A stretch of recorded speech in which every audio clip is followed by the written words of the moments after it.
Honourable members, I announce the absence of both the Speaker and the Deputy Speaker, and therefore in accordance with Standing Order 5.3 of the Standing Orders of the House of Assembly, now invite a motion for the election of an acting Speaker for today's sitting.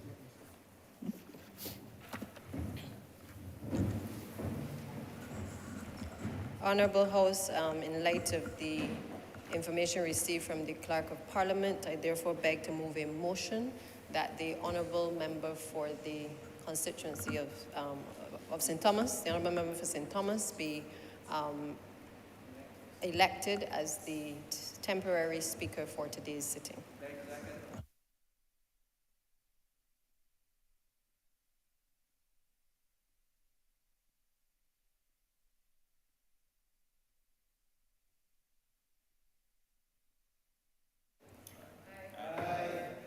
Those against? Members, the Honourable Member for St. Thomas has been elected as temporary Speaker for today's sitting. Madam, you can.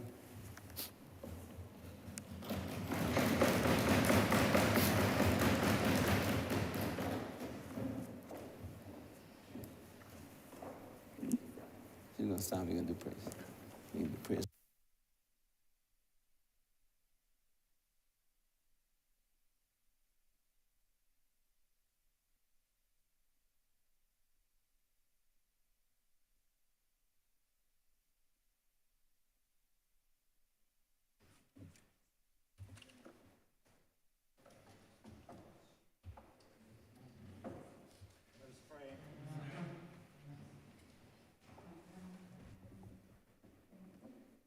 God of the universe, we give you thanks for giving us another day.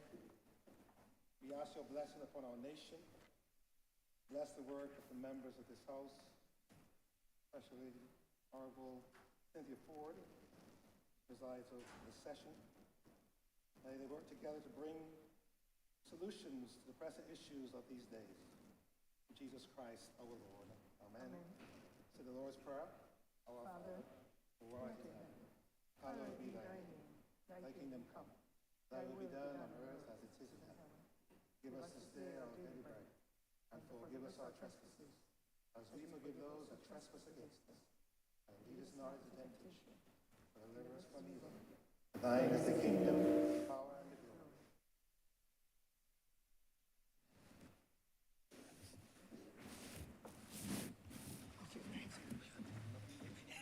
Thank you very much. You're laughing at me.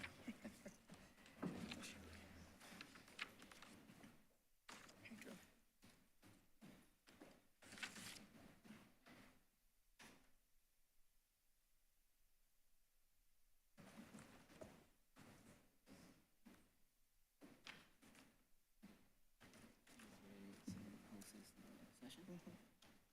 I want this.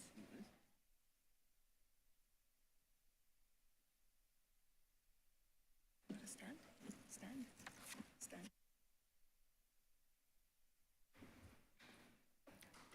Good morning, honourable comrades, honourable members of this distinguished chamber, members of staff, and of course, Reverend Haywood.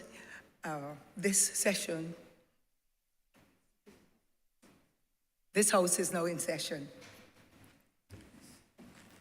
Minutes of the last meeting.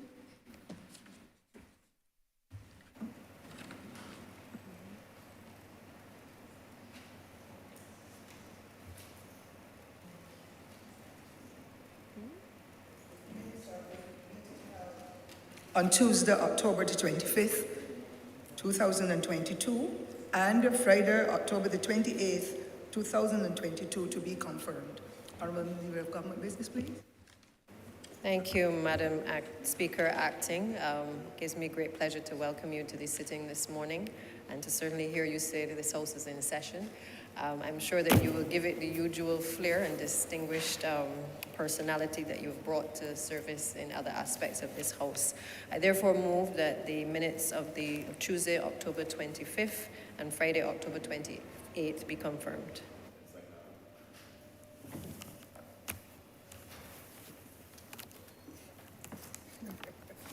probably is. If you're not, you're going to flip between these two.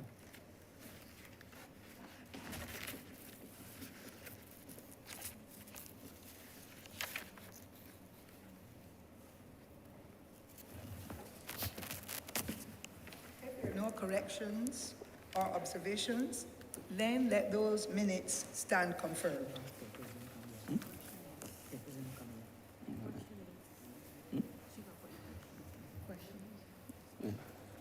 This one.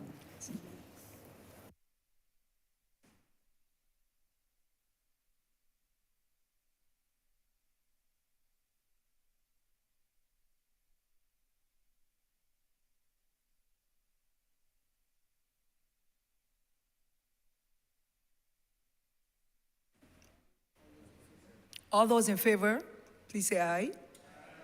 Those against, please say nay. We think the ayes have it.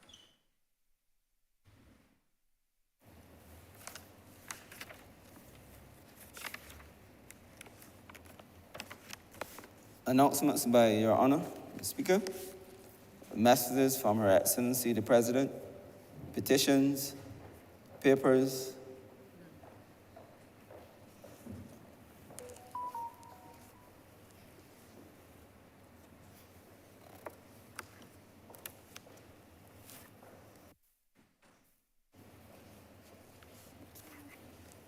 Government notices, private members' notices, notices of questions, reports from select committees, first readings of bills, statements by ministers, congratulatory and/or obituary speeches, personal explanations, motions for leave of absence, oral replies to questions, notices of motions for the adjournment of the House on matters of urgent public importance, orders of the day.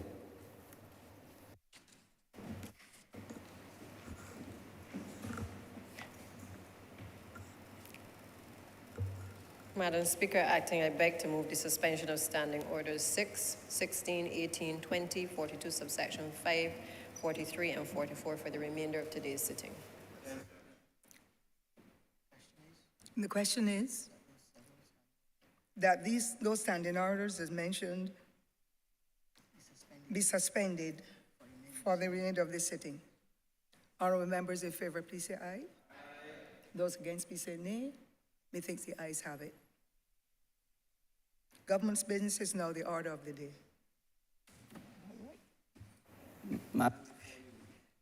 Before you go there, let's go back to government notices. I'm going to notice.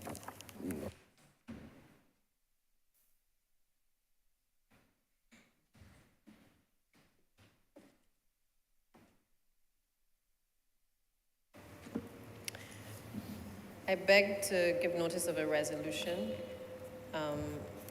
in accordance with Section 5 of the Land Acquisition Act, Cap 228, for the compulsory acquisition by the state of the parcels of land situated at Kensington New Road and at Beccles Land, New Orleans, in the parish of St. Michael in this island, and more particularly described in the schedule hereto for the purpose of housing development.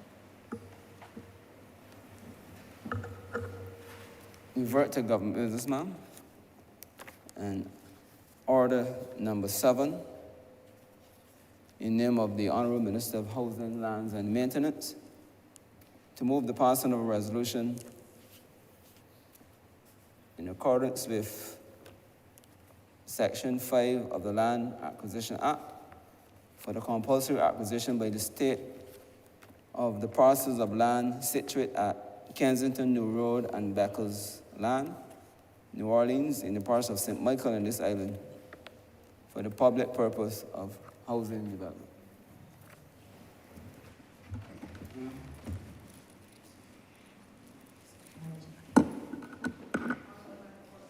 No.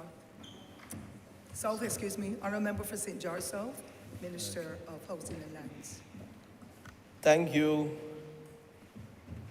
Acting Speaker.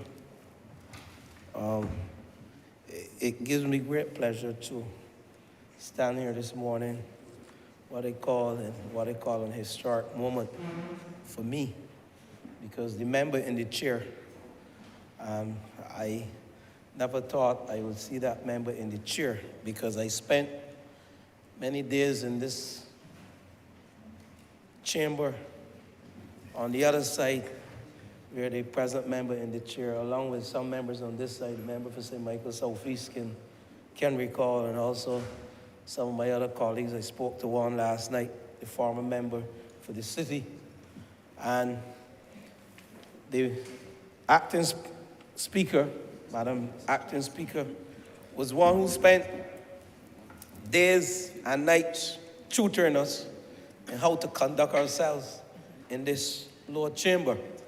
And I would want to ensure that during my presentation and my discourse, that I remember those words that she ingrained in my psyche on a weekly basis, and I don't embarrass her in any way as I seek to do justice to this land acquisition debate for the public purpose of housing on behalf of the good people of the city, Murphy's Pastor. And with that introduction, Madam Acting Speaker, I wish to start my discourse this morning. And this resolution pertains to the acquisition of 3 parcels of land. Thank you. And we mentioned that the 3 parcels, 2 parcels are located at Kedgington New Road in St. Michael, with approximately, that parcel is 11,480 square feet of land. And there are 2 parcels, 2 lots. And then at Beckles Land, New Orleans, there's a larger parcel, some 37,529 square feet of land, which is close to an acre, 0.86 of an acre. And Mr. Speaker, the public purpose for this acquisition is for the purpose of housing. These acquisitions, Mr. Speaker, are done to relocate or recite residents who live in the area of Murphy's Pasture, an area located in Chapman Lane in the city of Bridgetown. And, you know, when we came to office, I don't know, back in 2018, we were met with several things, man. We had floods nearly every day. Well, nearly every year. Sorry, not every day. And then, you know, the floods, they continue annually. And then we went into the ashfall, we went into the Hurricane Elsa, and we went into the COVID. But this morning, I'm not dealing with the other externalities. I'm dealing with the flood and the issues at Murphy's Pasture. So this flooding occurred due to the inadequate drainage system located at Murphy's Pasture. And this system was inadequate because during the flooding, or during heavy rainfall, I should say, the volume of surface water in the area when it rains heavily was too much for the drain, which was practically 2 feet wide and 2 feet deep. And we went in 2020, I recall going in with the Prime Minister. She asked me to join her, not knowing I'll be standing here this morning. And she asked some of us, the member for St. Michael South, he went in as well, the member for St. Michael.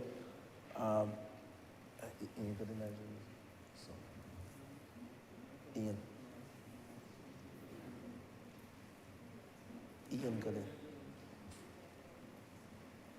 The member for St. Michael West Central as well. And I think the member for St. Michael North, the former member for St. Michael North, we all went down to assess the challenges with respect to the flooding and how it impacted the residents. And what was done at the time, we introduced a floodplain area. That was what we call a water catchment area to, you know, try to alleviate some of the challenges at Murphy's Pasture, but that was not enough. And we recognize in an effort to address this problem, we would have to widen the drains, the 2 feet wide, 2 feet deep drains. And we therefore, in an effort to widen the drains, there were some persons, at least 7 households, located and sited in the vicinity of the actual drain, inadequate drain systems. And as we are well aware, residents may be prone to health issues after heavy rainfall and when we have challenges with our drainage system. Issues such as sanitization, infections from infections from rodents, and indeed disease from mosquitoes. These are some of the challenges that we would face if we don't address this challenge at Murphy's Pasture. But in addition to the challenges with the drainage, we recognize that within that, what I call the settlement there at Murphy's Pasture, we have pit toilets, persons still living in Barbados with pit toilets. So we are here to acquire these lands to address not only the flooding issue, because in an effort to widen the drainage system, that inadequate drain 2 feet deep, 2 feet wide, we have to recite some residents, 7 of them, and we have to address the issue of poor housing within that area. And poor housing is associated with ill health and social decay. And I mentioned that earlier. And Murphy's Pasture is an area that the residents have been calling not only on this government, but successive governments. And I will speak to that later. I will speak to the housing neighborhood upgrade project that started back in 2008, but never got off the ground. But I'm not going to go there because this debate is not really about mentioning too much of the past or the past administration, but to focus on how we as a government will address some of the challenges within Murphy's Pasture with this land acquisition. And I wish to posit at this time that this land acquisition, particularly at the Kedgington New Road area, we can cite some 8 units, 8 persons. And when you go to Beckles Hill, the larger area, we're looking at some 12 units to be cited. 3 quadruplex units can be built on the area, or 12 3-bedroom housing solutions, if you want to call them that, can be built on that area. But this is a wider debate for me, because as we speak about housing in the urban corridor, we cannot speak about housing in the urban corridor without looking at the urban regeneration, urban renewal. And that is where I wish to take this debate. So the relocation of the residents from Murphy's Pasture is in line with government's policy to facilitate urban renewal, or what we call urban regeneration. And this is a planning approach which attempts to address the social and economic problems within the urban area, including the improvement of the physical and the environmental aspects, as well as the buildings. And this has been recognized as one of the most comprehensive and effective tools that a government can adopt to create a more inclusive, resilient, safer, and sustainable city. And when we speak about resilient, inclusive, sustainable, and safer city, we cannot speak about this without mentioning the 17 2030 Agenda Goals for Sustainable Development. And this project falls acutely within goal number 11, which speaks to the concept of inclusive, resilient, safer, and sustainable cities. It also speaks to human settlements. And it is expected, though, that by 2030, governments across the world, worldwide, should address some of the highlights that I will mention here as it relates to the 2030 sustainable goals, the 17 goals of the 2030 Sustainable Agenda, Development Agenda. And I will list just a few. So it's expected that by 2030, governments worldwide should address and ensure access for all to adequate, safe, and affordable housing and basic services, and to upgrade slums. It is expected that governments worldwide would be able to provide access to safe, affordable, and sustainable transport systems for all. It is expected that governments would improve road safety, with special attention being paid to persons with disabilities, special attention being paid to women and children and older persons. It is expected that governments across the world by 2030 should strengthen the efforts to protect and safeguard the world's cultural and natural heritage. And I wish to speak to that briefly during my discourse this morning. And it is expected that governments across the world would provide universal access to safe, inclusive, and accessible green public spaces. And in particular, I mentioned for women, for persons with disabilities, and for older persons. And lastly, but by no least, it is expected that governments across the world would focus on substantially increasing the number of cities and human settlements and adopting and implementing integrated policies and plans towards inclusion, resource efficiency, mitigation, and adaptation to climate change, as well as resilient to disasters. And Mr. Speaker, poor housing exists in some areas within the urban corridor.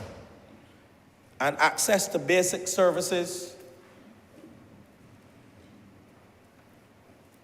are non-existent in some areas. And I wish to mention one of the areas, and this came to me one day when I took a walk from that ministry there in Country Road. And I took a walk through the area called Greenfield. And I realized, even though this was discussed, and the acting speaker, I recall sitting on the other side and the acting speaker discussing the housing neighborhood upgrade project with me. And I'm going to get there. But I recall traversing the area of Greenfield. And I don't want to speculate or misinform this Lord Chamber, but the size of the road, that is the road butting, abounding the Ministry of Housing, Lands and Maintenance, the property of National Housing Corporation. An SUV truck has difficulty traversing that road that is about 200 meters long, that you can leave from the main road off of Greenfield and you take a left just before you come to Robert Street, just before the Lord Chambers, and you travel north heading to the Ministry of Housing, Lands and Maintenance. And it is very difficult. I started with an SUV, but I say to the chamber and those who are listening to this debate that a fire truck, the smallest fire truck, cannot access that 200-meter road. And we know recently we have had some fires in St. Michael North, St. Michael West. Recently we had one in St. Michael Southeast, and we've had some in the city. And these houses are in close proximity to each other. Actually, I think, it's not a joke, but in terms of the utilization of the space to open your window on mornings, I understand from some persons, if your neighbor gets up before you, then you would have difficulty opening your window 180 degrees to get breeze. And the reality is that an ambulance as well will have difficulty accessing that 200-meter road that leads from south to north to the National Housing Corporation property. And this is a very serious problem that we face. And, you know, I have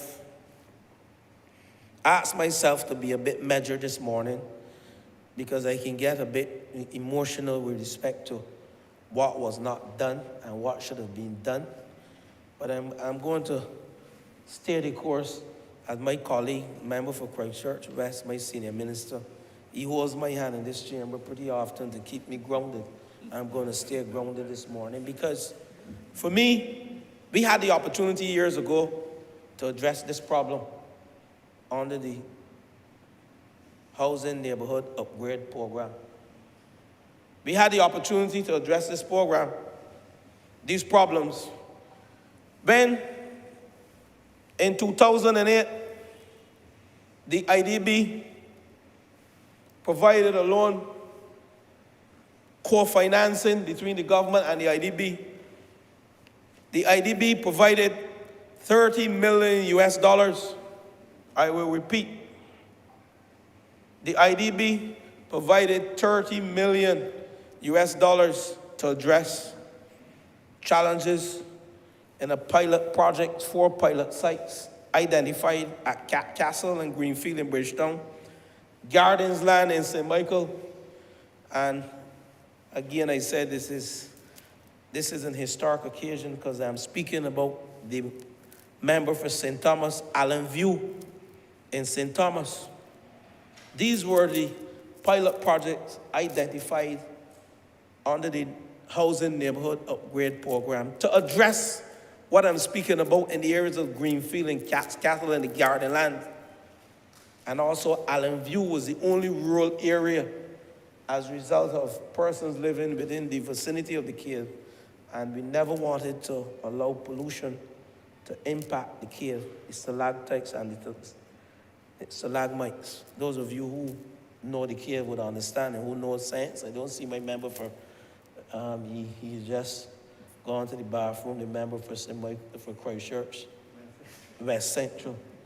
He will speak to this, you know, in his glory. When he speaks to biodiversity, he will speak to this.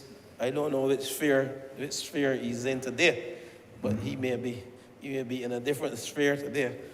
But nonetheless, this project though, and let me pause because this government here, that I happen to be a proud member of parliament representing this administration, presided over the largest housing project, private sector housing project ever in the history of this country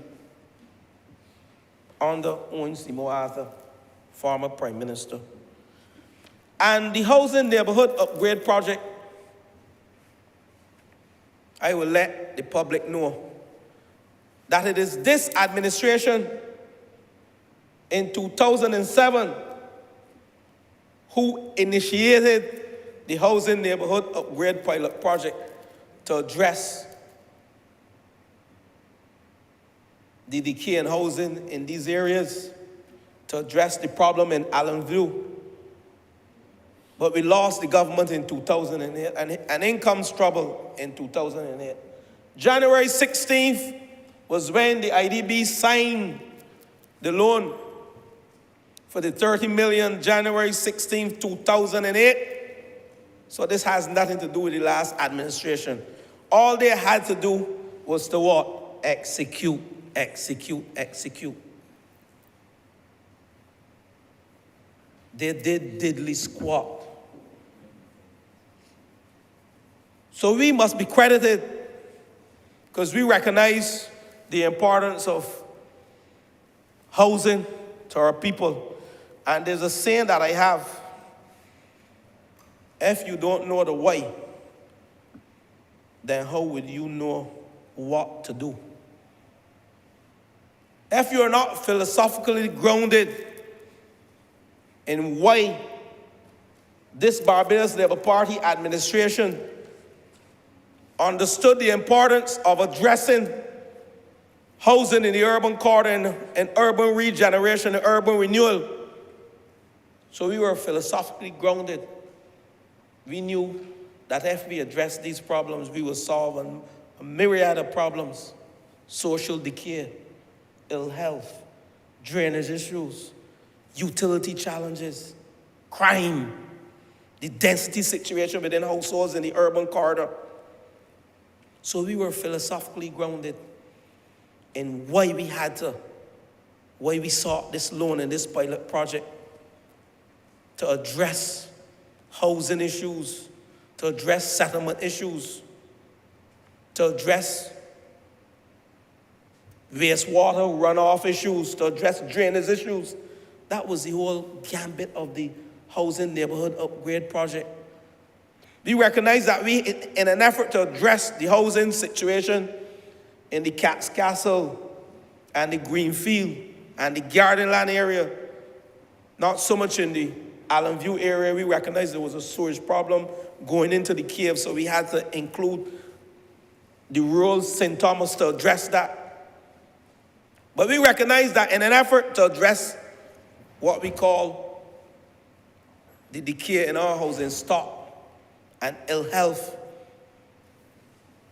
and to ensure that our people can thrive in a country and live to their true potential in these corridors, we had to address these matters. And we decided, when we conceptualized the project in the last administration, that we had to move persons out of these areas and provide temporary housing for them. Member for Christchurch West. And I will speak to what we're doing now. So we would recite them and move into the areas and address the drainage issues and the housing issues with the $30 million plus 10 from us is a total of 80 million Barbados dollars that we had set aside to address housing in the urban corridor. And I'm stressing it because I said, if you don't know the why, then you don't know what to do. If you don't know the why, you can't get the what right. You're not philosophically grounded in why we had to address these problems. And these problems relate to crime in this country as well. And we spoke to this last week. I'm not going back there. And since then, how many deaths we had? 2 more deaths?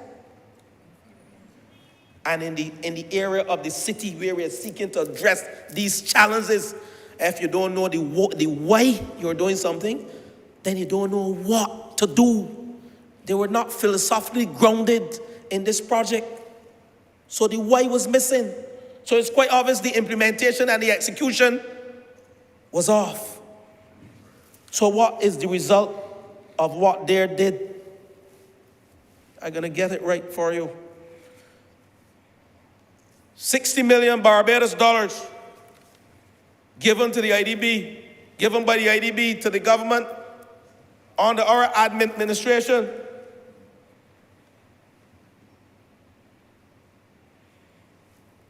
But they were only able to spend over a 5-year period between 2008 and 2013.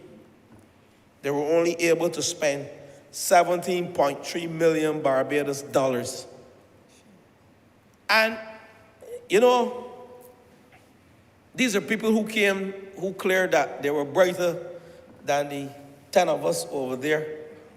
And when the member for the city at the time, the former member for the city at the time, posed the question to the Minister of Finance at the time, you know what was the answer? That they were scared to go into Greenfield. They were scared to go into Greenfield. You can imagine that? You remember, member for St. Michael Southeast, we were over there and we laughed. One of the few times we laughed with them, but we were laughing at them. Because if you were telling me, because we used to be very serious, I tell you all, we were a serious group. The 5 The 5 newcomers weren't easy. And the member for St. Michael's Southeast is here. And I want to thank the acting speaker, because she mentored us. And the member for St. James Central, he mentored us as well. And the member for St. Michael East, when he came in with his medicine, sometimes he took his medicine and he came to the floor. He had to take his medicine first when he came to the floor, man. He would tear them apart, his medicine.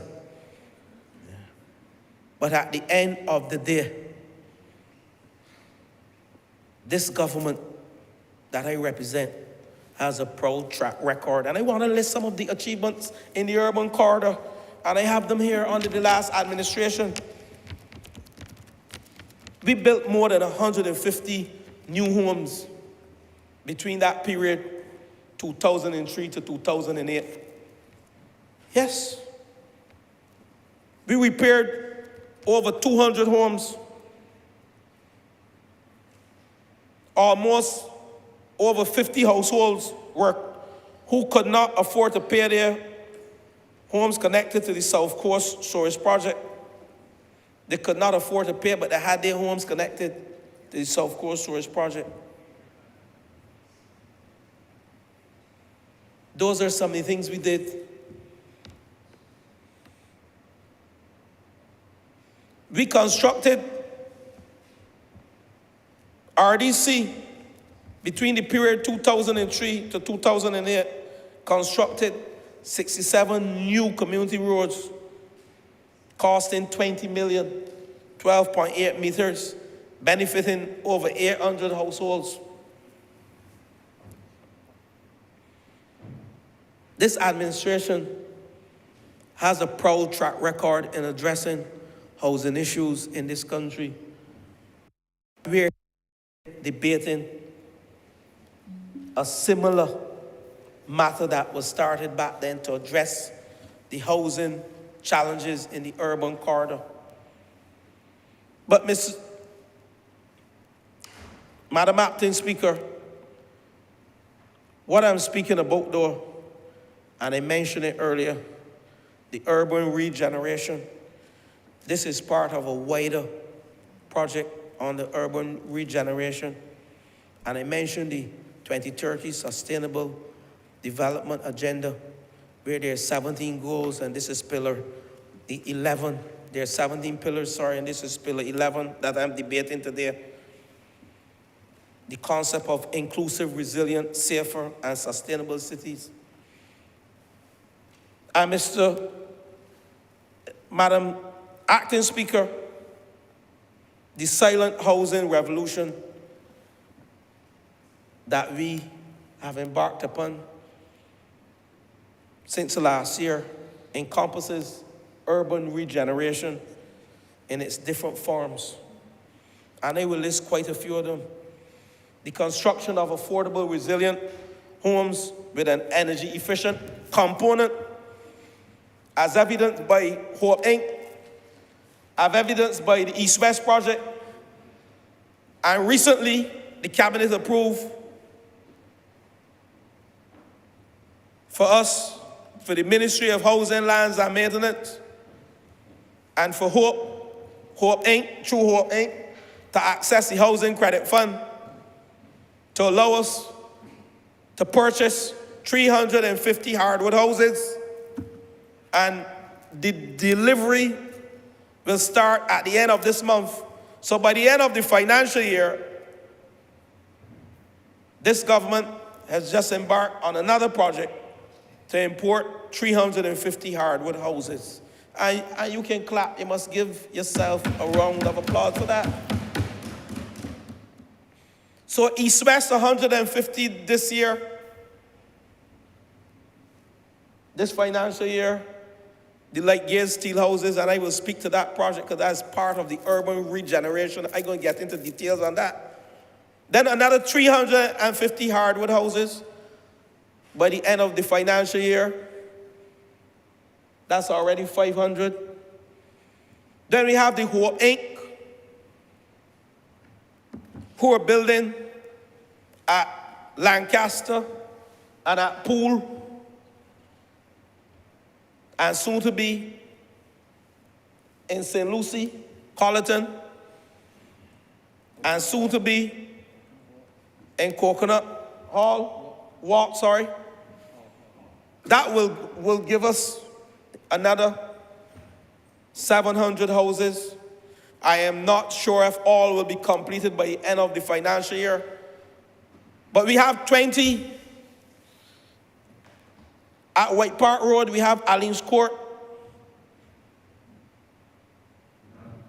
20 houses.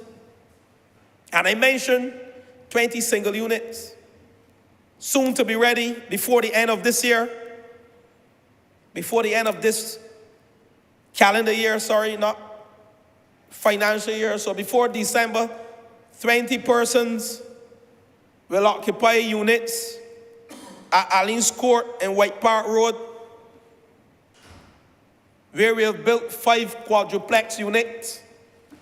And as you journey across the road to Solaris Court, where the member for Christchurch West under the East-West project is guiding me along, where we will be building 4 quads. But I want to pause at these 4 quads, 4 quadruplex units. These are 16 single units. 4 quads, 16 units. And then persons say we are not building houses, but I ain't finished there yet, you know. But I will pause on the White Park, Solaris Court, East-West houses, 16 of those. And why I'm pausing, these houses prior to Hurricane Elsa, these houses would have accommodated those persons in the densely populated Greenfield area. Move them out of the Greenfield area, right? The housing neighborhood upgrade project that this administration started, we piloted that. And we are back in office now after 10 years of what I call neglect. Thank you, member for St. Michael North. 10 years of neglect. 10 years where they left the people in the city in Greenfield and Catskill and Murphy Pastor in squalor. And they had the money to do it. They had the money to do it.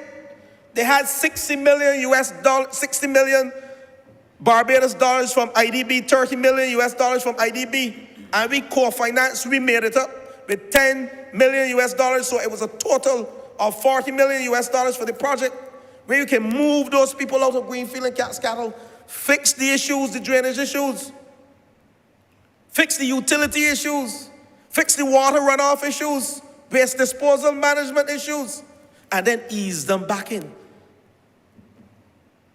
Build good housing for them. So Solaris Court, the 16 quads, and we will build some more. Because we have land at Mason Hall Street.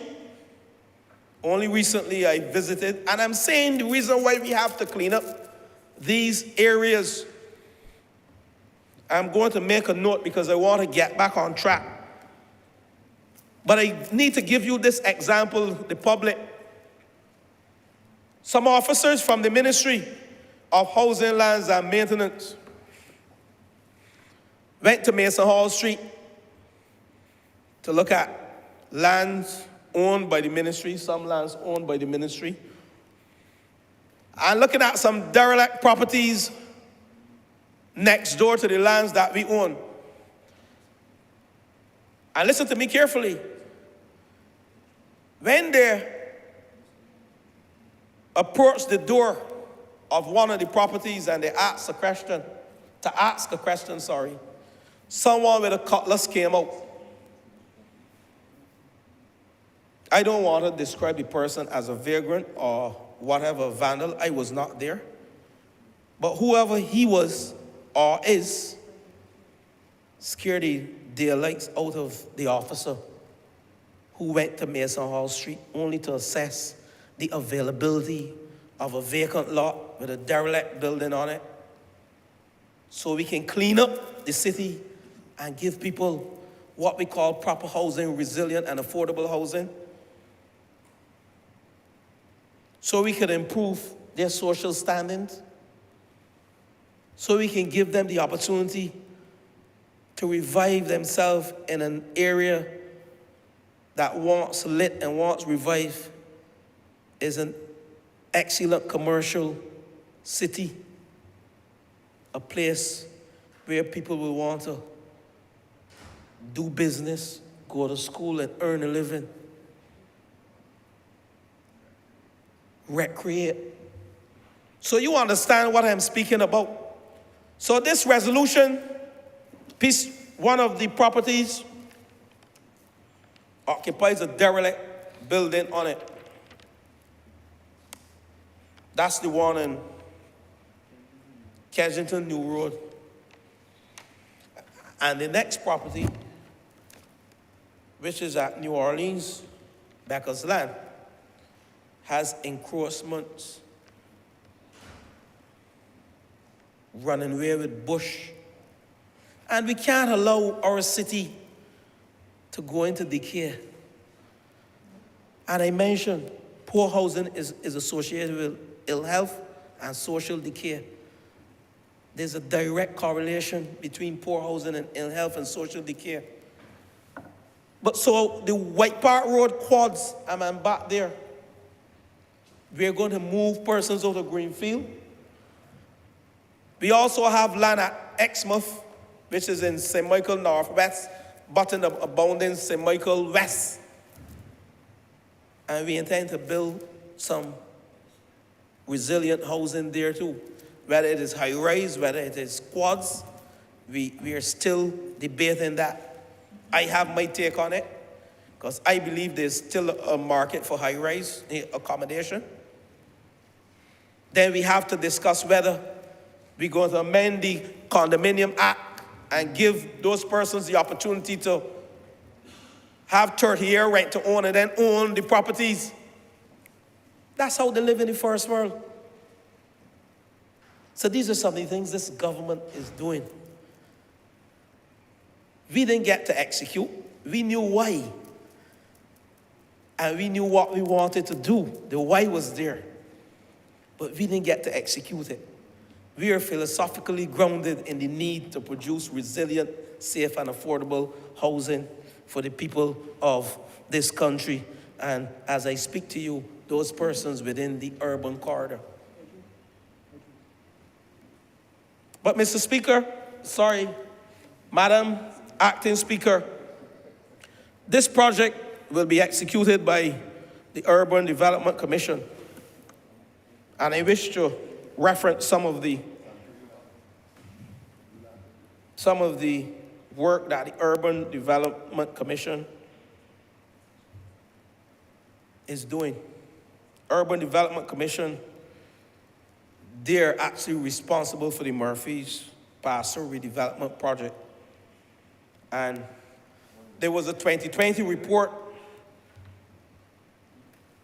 that speaks to the project in detail, not only including the relocation of houses in the targeted area, but the upgrading of the standard of living of the families within the area.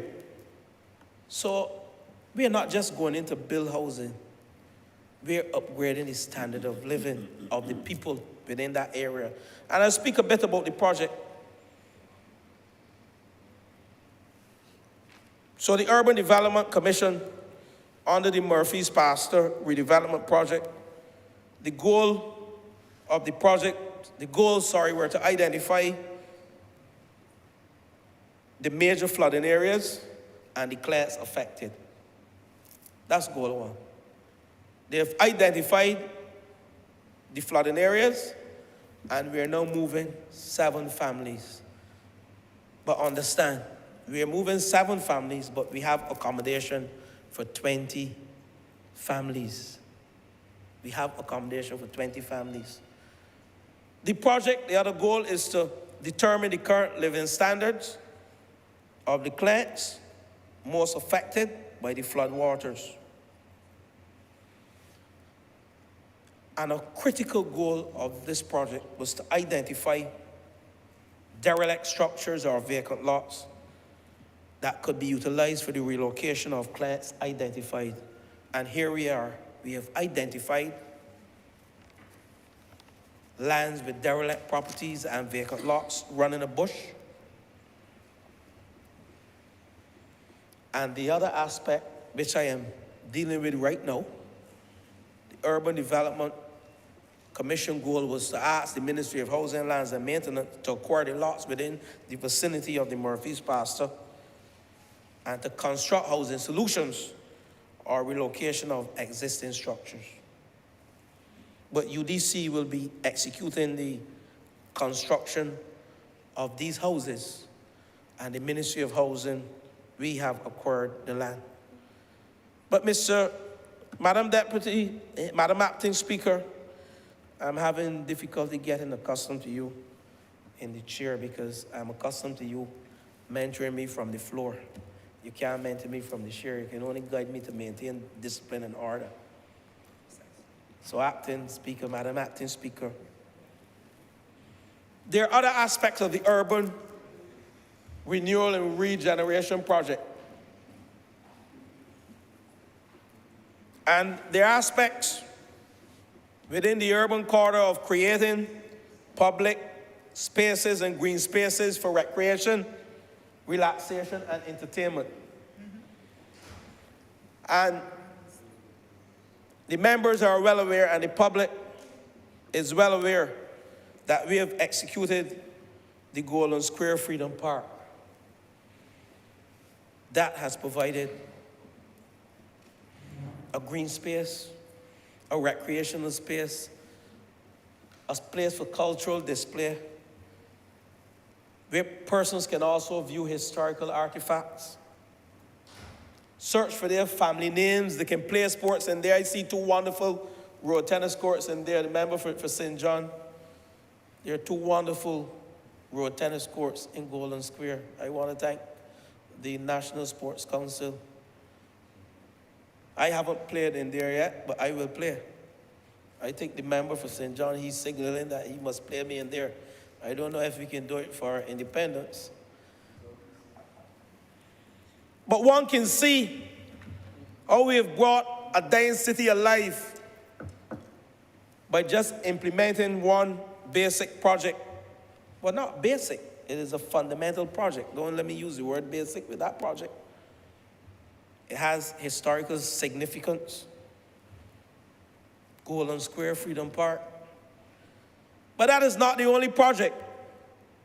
Church Village Green, that is to the northeast of the Central Bank, if I'm good with my directions.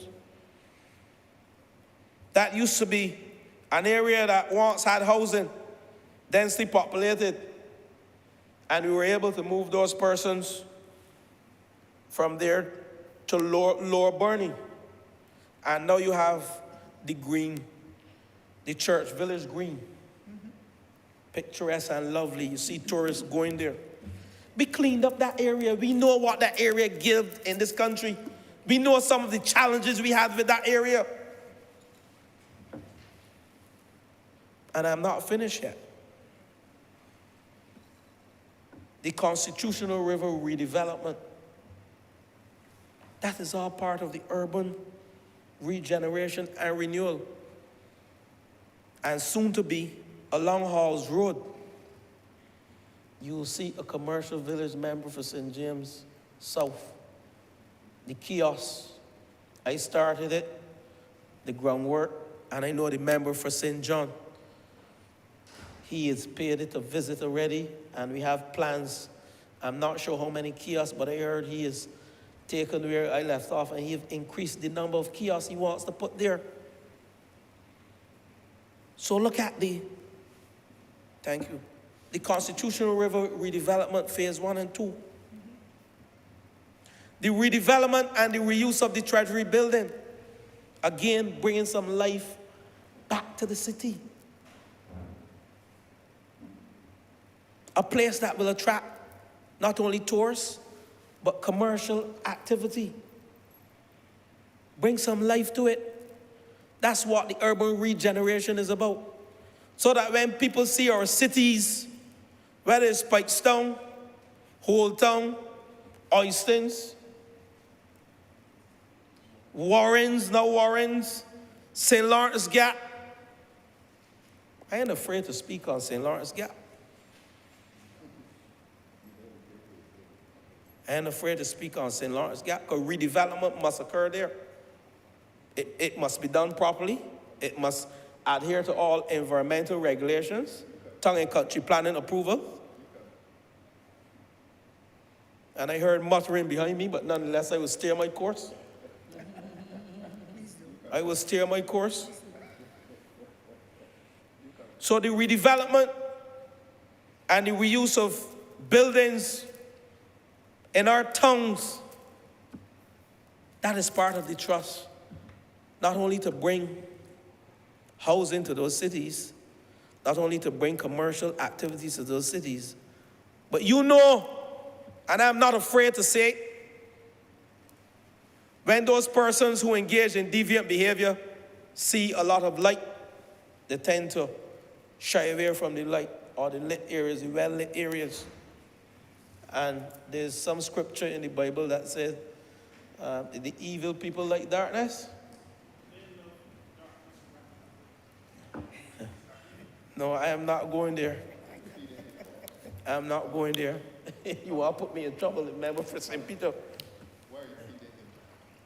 Now, so the whole aspect of the regeneration of our cities to address housing, bring life to the city. And I don't want to forget waste disposal. Improvement and access to proper waste management disposal systems. And I want to thank the member for St. Michael Southeast and the former Minister of Public Works and Water Resources, Ministry of Transport and Works and Water Resources. The Barbados Water Authority is about to embark on a project which involves the sewering of the Belle and Bellevue, St. Michael and Chapman Lane, and the environment around the city and Bailey Alley in St. George. And this is to address also an issue of flooding and inadequate sanitary facilities. We talked about pit toilets earlier.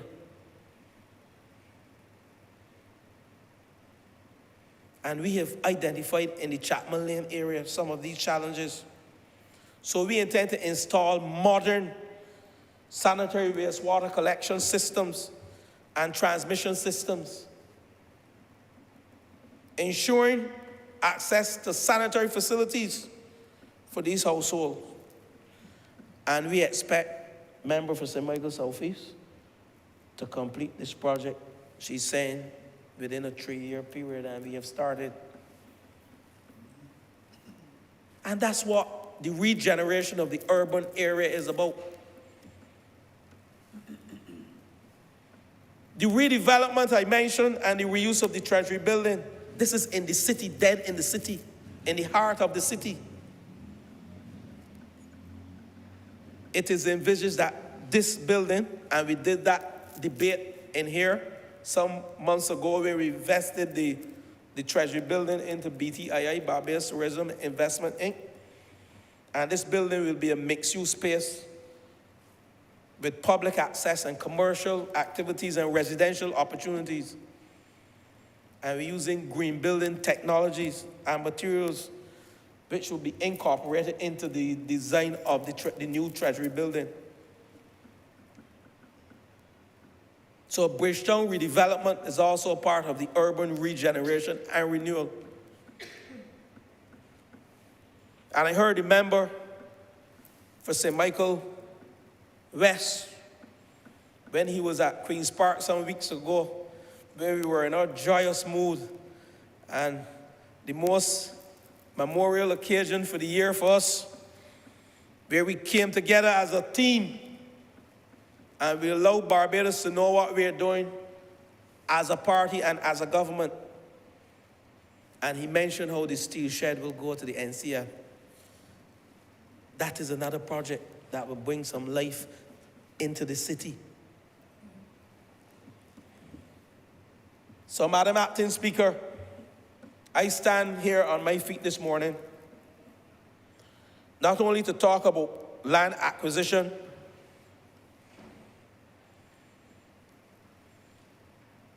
but to speak about the why,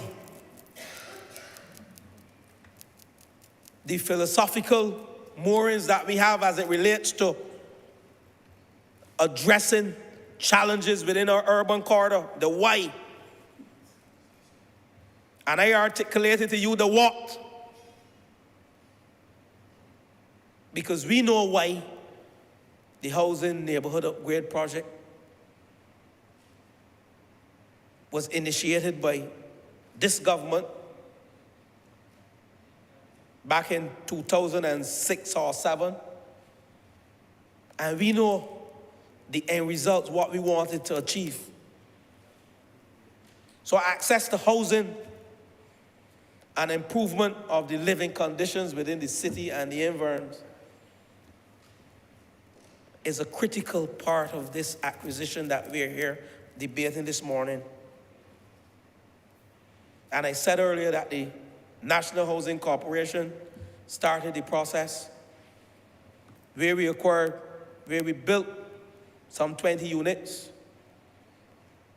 at White Park Road called Allens Court, and persons will have their keys before the end of the year for those 20 units. We are now doing the external works, the road works, and led by the member for Christchurch West, 16 units across the road at Solaris Court. And this 16 is a part of the housing neighborhood upgrade program that we started back in 2007. That is what we envisioned. But Mr. Speaker, Madam Acting Speaker, forgive me when I use that phrase to describe you, but you know I have no disrespect to you. There's lots of love and respect where you are concerned from me and from the Sutherland family, you know that. This brings me to one of the final points that I want to raise. And, you know, I heard one of our members, who shall remain nameless, mention it last night. And I have called her by her title many times this morning. And we as a government recognize that squatting in this country is a problem. We recognize that there's some young children who reside in areas that we consider illegal settlements. That's another word for it. Some call it squatting. And I visited an area called Rock Hall.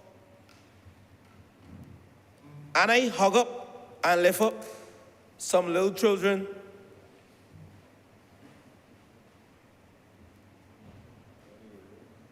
in Bajan parlance. I hug up and lift them up.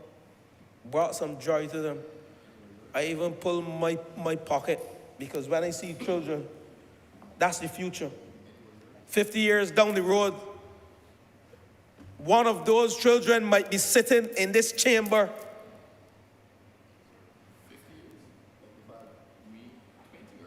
Or 30 years down the road, there were some 3 years old and 4 years old. The member for Christchurch South asked me if I lift up his. I didn't know he had children in the settlement. Some were his, some were his. I would like him to refrain from making certain comments in this chamber.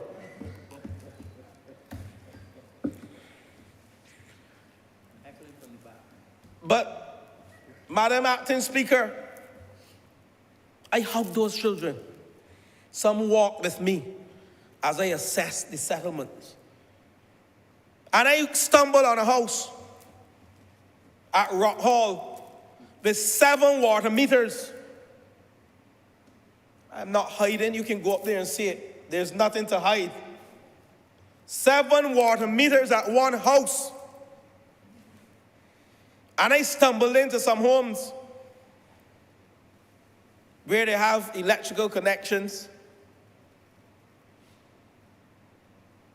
And I understand they were running from house A to house B to house C. So house B and C had any electricity, but house A had. But house B, C, and D getting from house A in an illegal settlement at Rock Hall. And then the public, who don't understand illegal settlements and why some persons, I can't say all, because if you understand the internal combustion process that can occur, if not internally, external combustion process that could occur up there, as a result of methane gas exposure to heat and oxygen in a landfill, we would understand that those 253 residents at Rock Hall should be moved as soon as possible. I look at those little children and I ask myself, if a fire breaks out, those little children didn't know anything about illegal settlements. They didn't know anything about squatting. They came there, they were born and raised in an area that is illegal for housing, for resilient, safe, and affordable housing. And that's this government mantra, our philosophical base. That's why we want to address it, and we are addressing it.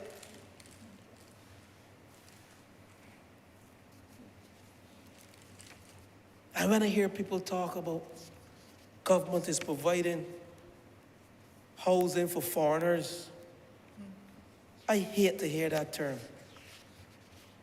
My grandfather was born in Jamaica. For those of you who now get a little piece of me, Stephen Llewellyn Sutherland is a product of his mother, who went to the Panama Canal and met his father, a Jamaican. And of course, they were fruitful and they multiplied. And they came back to Barbados with the Sutherland name. My grandfather was born there as a little boy. And I hear people talking about foreigners want Caribbean. We have to stop it. When we address the settlement in Rahal we have started, we are providing, as part of our mandate and our mantra, and living true to our philosophy as a government that cares about people and will provide affordable and resilient housing. That is what we are doing. We ain't seeing color, class, or creed. That's the point, member.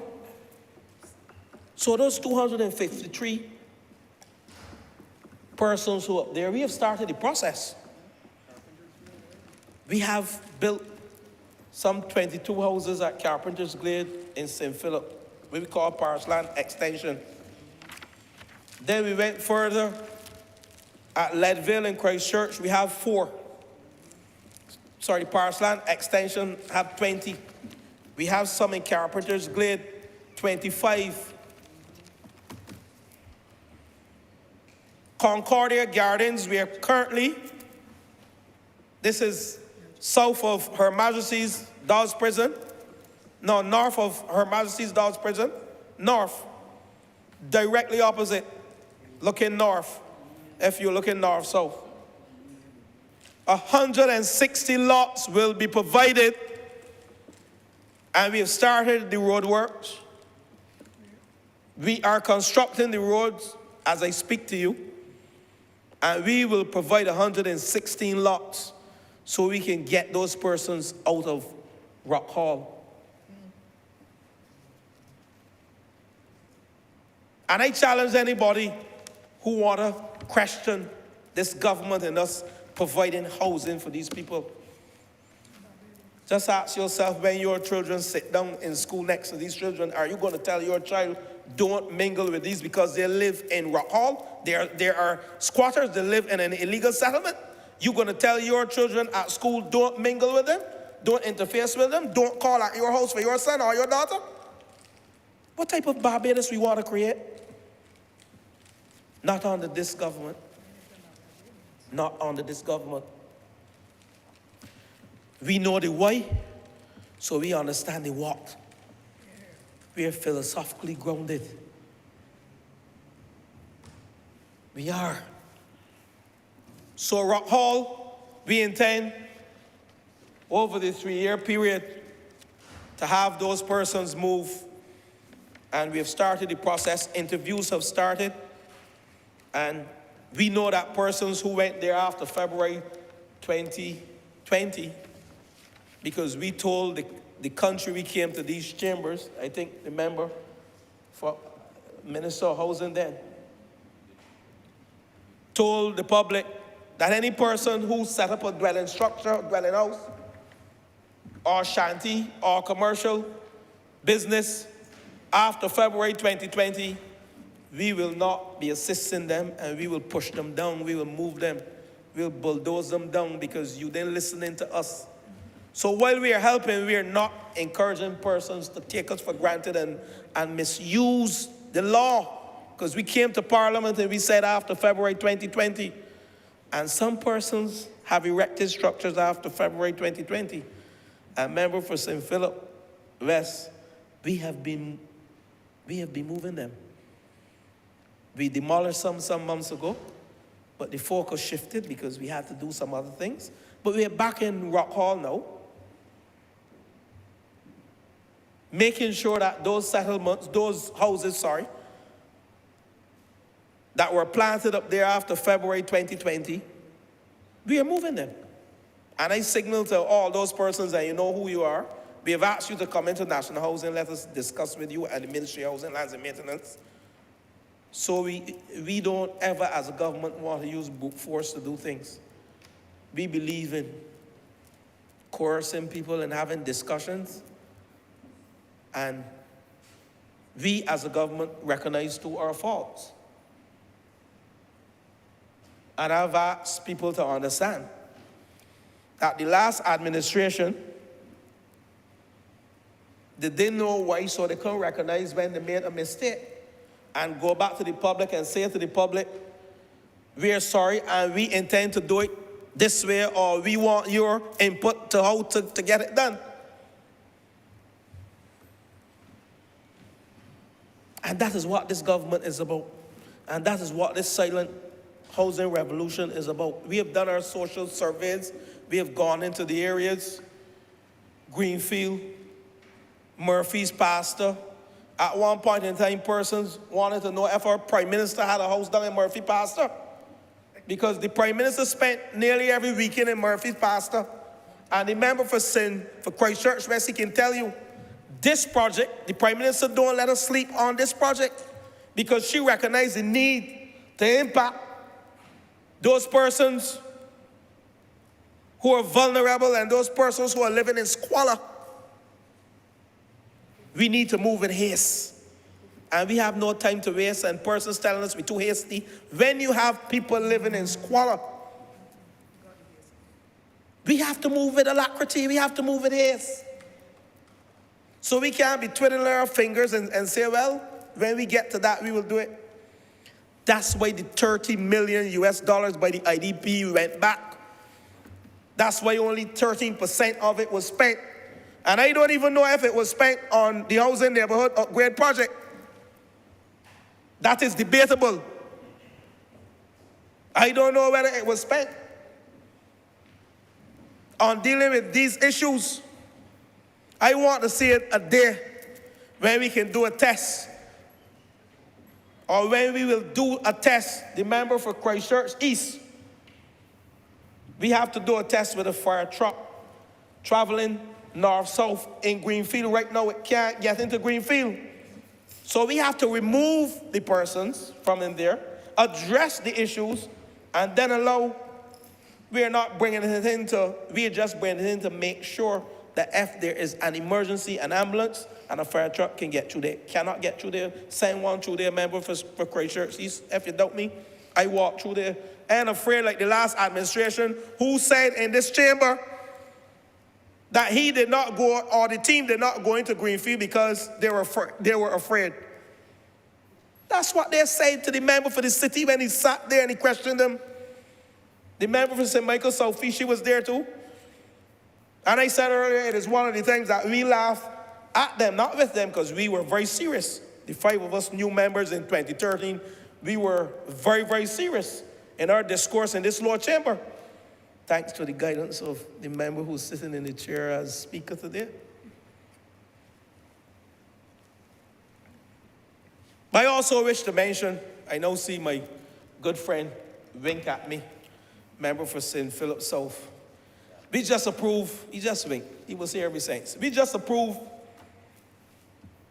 at Cabinet to regularize Work Hall in St. Philip for the member. And that will be debated in this chamber. I'm not going to steal his thunder to discuss it. But that is regularizing settlements. Persons who, I use the word squatting, I am afraid to say it. We will regularize that soon to be debated in this chamber because it was approved by the Cabinet of Barbados only last week. Thanks to the acting Prime Minister, member for St. Michael Southeast. And we recognize as a government the need to do these things because housing is critical. And I said before, I would always reiterate, when you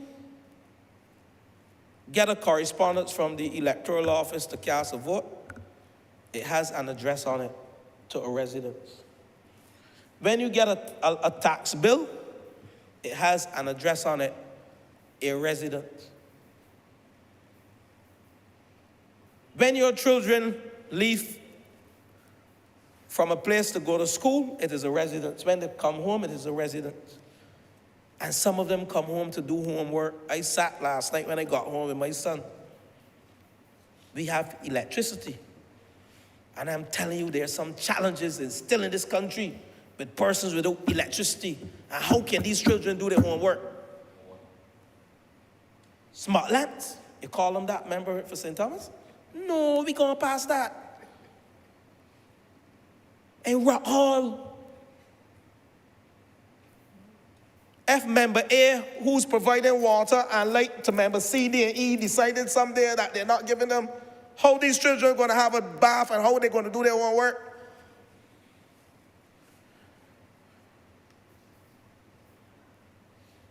I ask the question to those who are listening, and we know the answers. So housing is the most central organizing unit within our existence. Because I mentioned paying taxes, I mentioned raising children, I mentioned the whole electoral process. It comes to a house. And we have to make sure that this project, along with other projects, are executed. And the silent revolution, while we are relocating persons also from White Hill to Farmers, we just finished 3 houses at Farmers, member for St. Andrew. And we are building another 4 before the end of the financial year. And soon to be, you will get a call this month, member for St. Andrew. I ain't handing over the keys, I gave you the keys to hand over. Those are your people. And we intend to make sure that the people of White Hill are happy. And soon to be that will come to Parliament, to Cabinet, will be a land acquisition to acquire more lands to recite more people from in the St. Andrew area that are having challenges with the slippers. Ginger Works East. Ginger Works East in St. Joseph.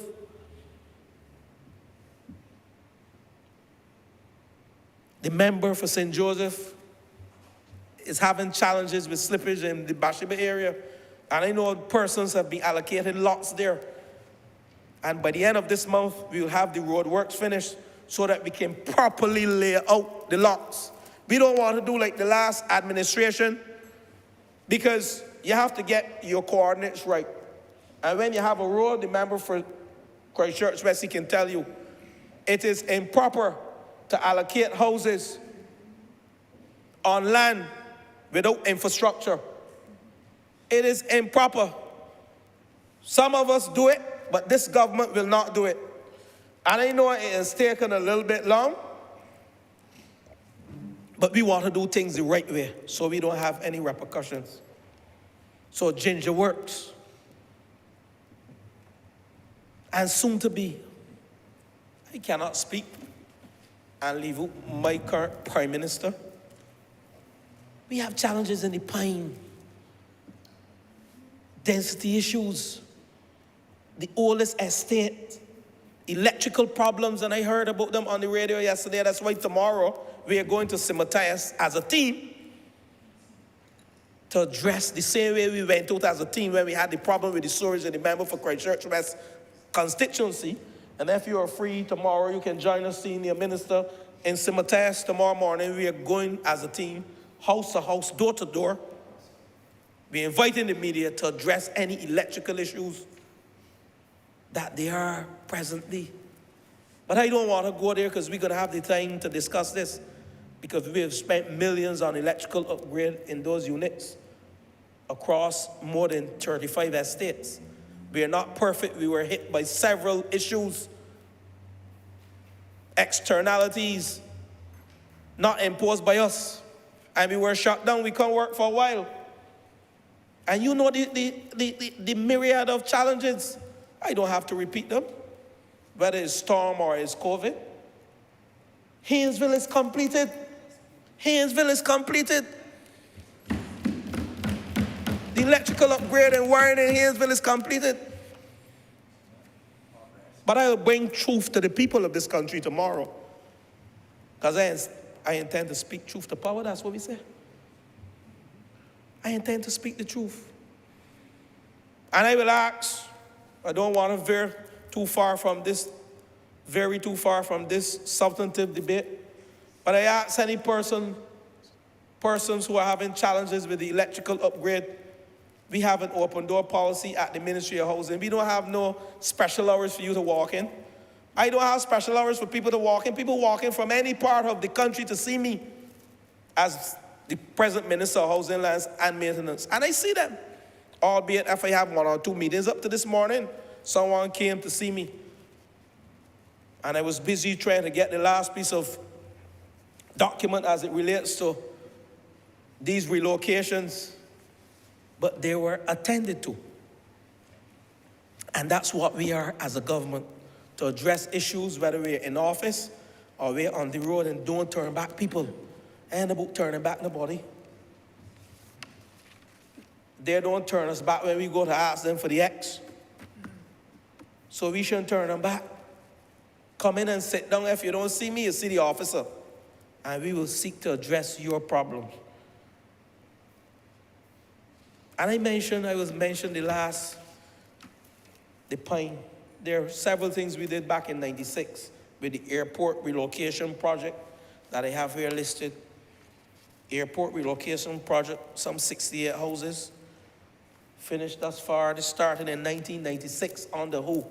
This administration, because these persons were in the flight path and we had to relocate them.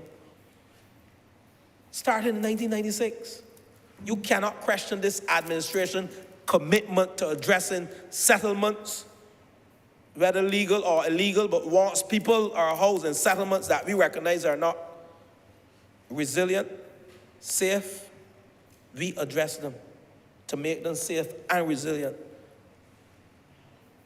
We just acquired 40 acres of land, planning gains, Lower Burnie, to help the member for St. Michael Southeast. She just had a fire too. Got home at 3 o'clock in the morning in Monroe Road. And you want to tell us this is a government that didn't care? The others used to send people, tell you, see, go and look. We don't send anyone, we go ourselves. The member for St. Michael West, and the member for St. Michael North, and the member for the city. I got to beg them to stop waking me up, because they call me at some ungodly hours, and that's what the team is about. And I get up. When they had house fires, it was after midnight. These gentlemen in the field get up from next to the beautiful wives and the children. And they call me to look for housing. I think I have done a fairly good job for them thus far, and there's some more that I will do for them to ensure that we address some of these challenges. And the member for St. Michael Southeast, the largest housing unit in Barbados. And that's why she's on my neck with respect to housing. There's no animosity, but she has to look after her people. And when she calls me and she tells me things, I have to understand, because that's what we're here to do, to represent our people. And I want to say to the people in St. Michael Southeast, when it comes to housing, I can say I get the most calls from the member for St. Michael Southeast. And we will address the density issues within St. Michael Southeast. And hopefully, the member for St. Michael East, he will get some of those houses too. With respect to the pause at Hackett Hall, I mean, we're doing such a wonderful job with respect to housing. I ain't calling any more numbers. The proof is in the pudding, the eating of the pudding. As you travel around Barbados, Parish Land will be getting some Joe Villa houses on lots we have identified. The member for Christchurch East, we toured, and we are getting there. These houses will be in the country, 20 before the end of the year, and the other 330 before the end of the financial year. You're going to see a housing boom, silent revolution. But we have to make it public. While we are not going to beat up our chest with respect to it, because it is a job that was left undone by the last administration. They built houses at Parish Land and left them for 10 years. We had to come in and address a team this morning while I was coming here. A team from National Housing and the Ministry of Housing, Lands and Maintenance are in Parish Land in St. Philip, addressing some of the challenges with those houses. That's customer service. And the general manager is in the field with them. He ain't sending the officers. He's gone. He got to go and address the issues. And had not it been for Parliament today, I would be in Parish Land too. In my boots and my jeans and my polo shirt. This government is serious about housing. We know the why and we know the what. And the phrase, we are philosophically grounded. We are not like the last administration. And as I close this debate,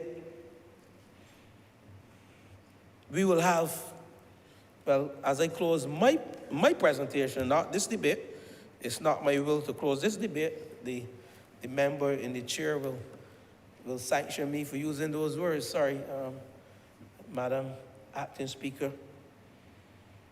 The Attorney General has certified this resolution.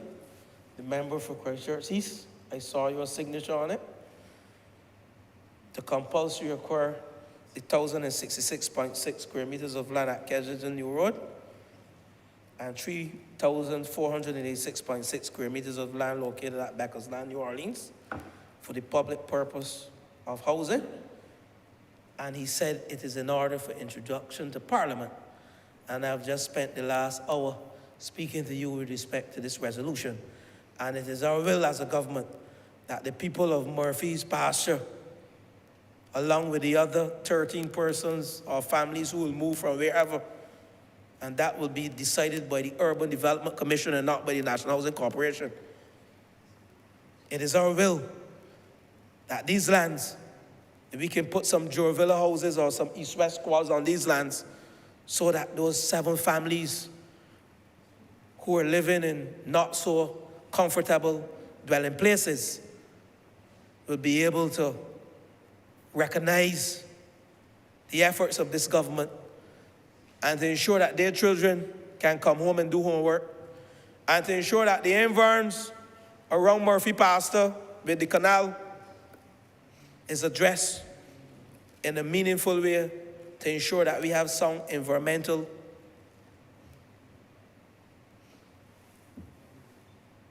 environmental, find the word for me, improvement, so that when we return to Murphy's Pasture after the relocation, the member for the city who will journey with us, not only to Murphy's Pasture, but he will journey with us to Solaris Court.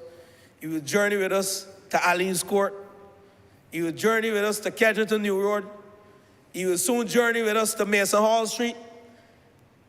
And the member for St. Michael West and Northwest will journey with us to Exmouth, because those areas that I have just mentioned are part of the urban renewal project that will provide more than 100 housing solutions for the people living in the environs and the close proximity. And with those few words, Acting Speaker, Madam Acting Speaker, I beg that this resolution now pass.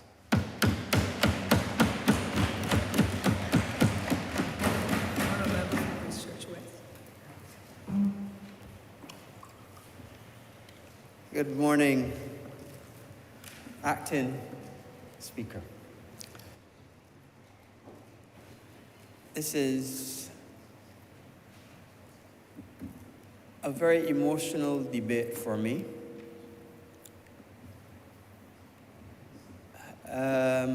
On many levels.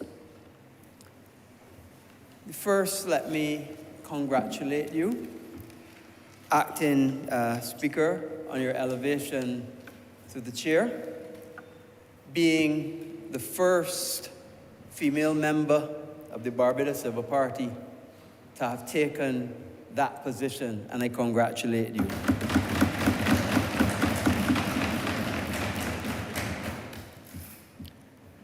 I am filled with great pride to see my friend who fought with me in the trenches take that position to be the acting speaker of this honorable chamber in a renovated building that I had a little bit of input into, that I think we're all benefiting from. Here, much more comfortable. Well done. Much more comfortable. This is also an emotional debate for me because Mason Hall Street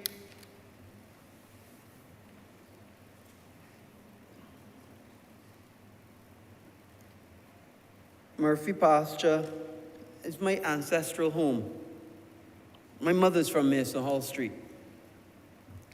My grandmother and grandfather from Mason Hall Street. My great-grandfather from Reed Street. And for years, they would tell me about the problems of Murphy Pasture, Cat's Castle, Greenfield, and all those surrounding areas. My uncle still lives in Mason Hall Street, acting speaker. And to be able to bring some measure of improvement to that area. You know, when I toured Murphy Pasture, the Murphy Pasture, Chapman Lane area with the Prime Minister after the flood, Prime Minister was amazed to see people saying, "Wait, William, how you doing? Well, I ain't see you in a while. How Georgie is my uncle. He still lives in Mason Hall Street." So the people of Chapman Lane, I remember Patsy well, who told the Prime Minister some tales about me when I was a little boy. But I won't get into those tales now. I'm sure if the Prime Minister is listening, she would remember that too. But as I was then the Minister of Transport Works and Maintenance, and I was able to find a way to bring some relief to the people of Murphy Pasture. Because I sat down and thought about how do we improve this problem of flooding that has been happening in that area for so long. And you know, Madam Deputy Speaker, a very knowledgeable architect by the name of Louis Sullivan in the late 18th, early 19th century said that form follows function. This is late 18th century, early 19th century. Form follows function. What does that mean? That means that the design of anything, and I'm a great student of design, design of anything, design of a house, design of a community, design of a development, design of the human body has to follow the function of the body. And the human body is wonderfully designed. 2 eyes, 2 hands, 2 legs. Somebody tell me to stop. I don't know what he wants 2 of. 1 of certain things. 1 heart, but 2 chambers folded onto itself. In the similar way that the human body is so masterfully designed, we as a people can design places so that people do not have to suffer from flooding. And I, at the time, sat down with the ministry, the drainage unit, and we came up with a plan to make what was called a floodplain. What was a floodplain? A floodplain is essentially a catchment area of water that protects the local houses. So it is kept lower than the local houses so that water, rather than staying in the local environment, goes into the floodplain. But we didn't only come up with the idea, we executed it and built the floodplain at Murphy Pasture. But we weren't finished there because we also had flooding at Cherry Tree in Wotton, Cherry Tree Drive or Circle, I think is the name. And we went and assessed where the water was coming from. Normally the water is coming from uphill, coming downhill. We fixed the wells, improved the wells there, and we did a floodplain there at Cherry Tree, just above Cherry Tree, behind the Wotton, the school. I think it's called Water Street Girls School, Water Street Boys School. We did a floodplain there as well, so that when water comes to the area, and rather than it go and stay in the housing vicinity, it goes into the floodplain and then is dispersed either by wells or in the Murphy Pasture area by canals. But we weren't finished there, because in addition to that, that water has to go somewhere. So at Murphy Pasture, there's a canal. And the minister, and first let me thank the minister. He did a fantastic job of presenting this resolution to the House. Covered all the aspects, covered them well, and gave that human touch, because at the end of the day, this is about people and doing the best we can for the people of Barbados. And that's what it's about. And that's why we are here.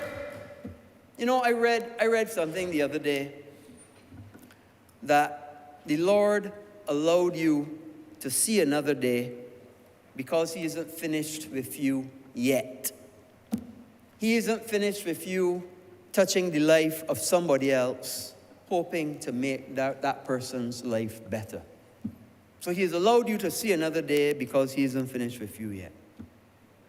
Well, I understand he isn't finished with me yet, and he wants me to make the life better for so many other people. But I go on. When it came to the design of Murphy Pasture, the floodplain kept the water and it protected the houses. But sadly, the water stayed in the floodplain for an inordinately long period of time because the canal was too shallow and not wide enough. So we recognized that we had to deepen and widen the canal. And we made a commitment to the people of Murphy Pasture that we would come back and deepen and widen that canal. But it doesn't stop there, because design also means that that water has to not only pass through the canal, but it has to go to the pump station. Because anybody who knows Bridgetown knows that a large proportion of Bridgetown is under sea level. And if you don't have that Princess Alice pump station working, Bridgetown will flood. And when we came to office, there was only one pump working at Princess Alice. And it used to cut out and break down multiple times. The member for St. Lucie would know this well. And we set about getting 2 more pumps and fixing the one that was there, to the point that we have 3 pumps working. And these are not pumps, Mr. Speaker, you know, Madam Deputy, Madam Acting Speaker. Getting right to the right nomenclature. These are not pumps that you go by Koeman and get. I want to make it clear. One of these pumps is 2 tons. One pump is 2 tons. In order to put one pump in place, you have to take off the roof, bring in a crane, put it in place, and then remove the crane and put back the roof. I want you to understand that. It's not a pump that you go and get like a bilge pump for a boat. It's a 2-ton pump, one. And they have to be specially made. We had one that was partially working and breaking down, partially working and breaking down. We got 2 more pumps and we fixed the one that was there. We now had 3 pumps fully working so that we could take the water to protect the whole of Bridgetown. But we didn't stop there. We didn't stop there. And I'll tell you why we didn't stop there. Because when we were expecting the hurricane that devastated Bahamas, I forget the name, but you remember the one, it devastated, I think it was Abaco Island in the Bahamas. That passed in the vicinity of Barbados. And at that time, if the electricity went out, the pumps wouldn't work because there's no electricity to drive the pumps. And for years, at the Prince Alice station, there was no backup generator. We made sure, the Prime Minister said, do not leave Princess Alice pumping station till you get a backup generator installed down there. I literally spent the whole day and part of the night down there making sure that a backup generator was installed during the passage of the hurricane, of the nearby hurricane that then went to Bahamas. Luckily, we didn't have much water. It was the dry hurricane. People would recall we didn't have much water and we didn't have to press them into use. Don't mind it devastated Abaco in the end. But we didn't stop there because it was such an effort to get a temporary backup supply. We made sure that now Princess Alice Terminal has a permanent backup generator so that if the electricity goes out, all those pumps can still work to keep Barbados and keep Bridgetown from flooding. That's what we did because it is about design and designing it appropriately. So it was the pumping station, as part of the design, put in place. The floodplain, as part of the design, put in place. But the inner part that connects the two had to be fixed. And that inner part was the canal. And what we found when we assessed the canal was that there were houses in close proximity to the canal. So what did that mean? That means that if we widen the canal to the width that we want to and deepen it, it can impinge the integrity of the foundation of those houses. In fact, 1 or 2 of the houses were actually on the 2-foot by 2-foot canal. So, and that was when, part of the emotion about this is that was when I was the Minister of Transport. Then when I went to Minister of Housing, I then was asked to attack the other side of it, which was to start the acquisition of the land in Kensington New Road and in New Orleans to move those houses from off of the canal or near the canal to these new locations. And I'm so happy to be able to join in this debate today to see that design of improving that whole system be furthered by doing the acquisition and then having the opportunity for those people to be relocated. And that's an important part of the piece. Once we get that land, and once we get those people relocated, we can complete the canal, and those people will have an opportunity then to know that their houses will not flood when a high rain comes because of the canal, because of the floodplain, and because of the pumping system. But I want to join on from what the Honourable Member for St. George South spoke about. When he spoke about Rock Hall, relocations in general, and the neighborhood upgrade program. I fully agree with him about the relocation at Rock Hall. We cannot continue to have people living on what was essentially a dump. The Honourable Member spoke about methane, but there's also another gas called radon that is also a major problem and a known carcinogen. So we have to continue on that program. We've moved a good few scores of people, but there's more work to be done. And I look forward to when the Dodds North Road is done, because that was designed, what we call Concordia Gardens, because that was a design that we worked on for a long time to get that road done, get the land cleared, get the topographicals done, get the drainage designed, get it all thing, and then put the road in place. And I look forward to the day when that 160 lots become available, and then we can get all of those people moved off of what is essentially a major hazard for their health, a major hazard for the adjoining residences, and a major hazard for our gateway to the world, the Grantley Adams International Airport.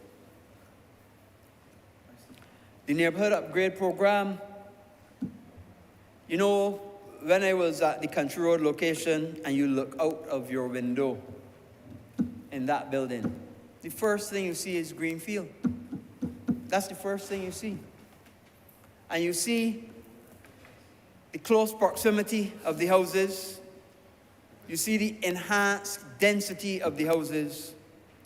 And you see the great need to improve the lot of our people in that location. So, before the hurricane, it was our plan to build on what's called Solaris Court,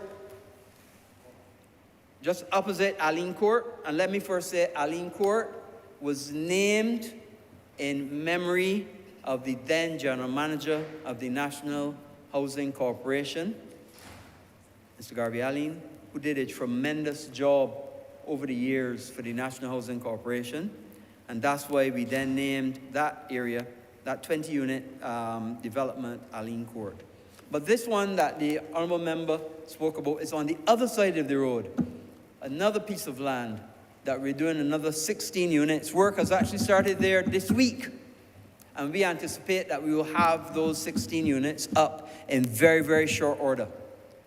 Those units are to be used first to house people from the Hurricane Elsa program whose houses are being rebuilt and who have to be housed while their houses are being rebuilt. So it's going to be like, and what we anticipate, again, it's going to be like a revolving door kind of system where you move people out of their house that was damaged by Hurricane Elsa and needs to be totally repaired, temporarily house them at a Solaris, repair their house, and then they go back, leaving Solaris empty for another person to benefit from it while their house is done. But when that is finished, and that's on the horizon to be finished, the original design and reason for building there was so that we could do some cleanup in Greenfield and in Castle. And we're going to use the same process. We're going to move 16 families over, temporarily house them at Solaris, change their housing design, maybe some quads, improve the road width, make the road width better, improve the sanitation, improve the water facility, change the whole dynamic of the environment, and then move them back in sections. You know, we often have this saying that, you know, you don't bite off more than you could chew. So we're going to go at it in little bites. Because we lost the money from the IDB, so we intend to do it out of savings and through the normal transition from central government funds to bit by bit still achieve that improvement to Greenfield. 16 or 20 or 30, whatever we can do at a time. Because at the end of the day, they are our brothers and sisters. They are the people, their children and our children go to school or went to school together, as the Honourable Member said. And at the end of the day, we are all human beings. You know, Acting Speaker, I firmly believe in the 1948 Universal Declaration of Human Rights. And human rights and that declaration recognizes that adequate housing is a component of human rights to adequate standard of living. Just like how access to water is a human right, I believe that adequate housing is a human right. And all of us have that right, and we have an opportunity to be able to access it. And that is why we are focused. We are laser-like focused in expediting and executing our housing program. It is every day that I get up and look to see how can we improve the design. Are we prepared to use new techniques? The east-west houses, using light gauge steel and then cladding them, new technique. Clearly, we have shown it is faster to build, especially larger in that way. Using pre-stressed concrete, new techniques. Improve road designs and improve drainage, new techniques. Improve piling systems, as you saw that is being done at the Indigo Hotel, new techniques. Let us embrace the technologies. Let us see what works for Barbados. It isn't everything that will work for Barbados. It is everything that works culturally. It isn't everything that works physically. But what we need to do is find that happy medium. Find what works and don't be afraid to implement it. Are we going to make mistakes? Yes, we are. We're going to make mistakes. But we're going to learn from them. We're going to learn from those mistakes, and we're going to make the next day better. You know, our Prime Minister often says that, and I like the saying, she does not have eyes in the back of her head. None of us do. My eyes are in the front. Your eyes are in the front. All of our eyes are in the front. So therefore, let us look to the future and the present. Let us remember the past. Let us learn from the past. But let us move forward. And let us move forward strong. Let us move forward with dignity. Let us move forward with integrity. And let us move forward knowing the reason that we are here is to make a better life for those around us and those that live in this honorable nation that sent us here to make their lives better. I am so happy. I am so happy that when I visit, and I still visit Murphy Pasture. I don't go there only to see my uncle who lives in Mason Hall Street. I go there, I don't only go there to see Patsy Waif, who is my friend, who worked with my father for many years.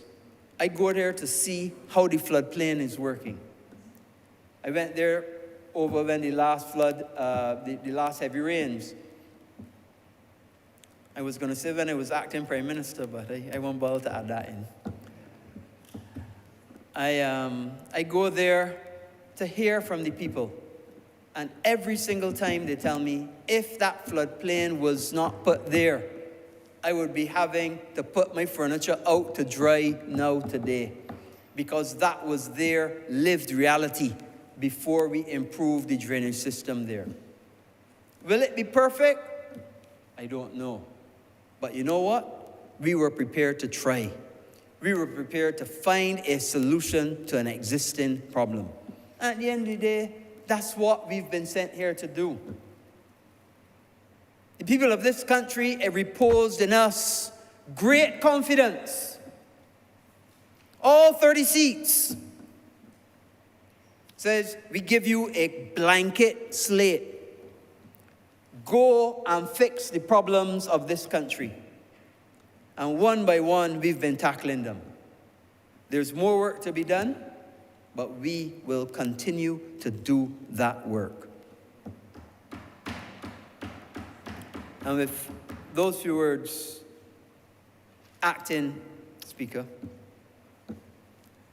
I really appreciate the opportunity to speak, and I look forward to seeing those people getting the opportunity to relocate their honourable houses. I'm obliged.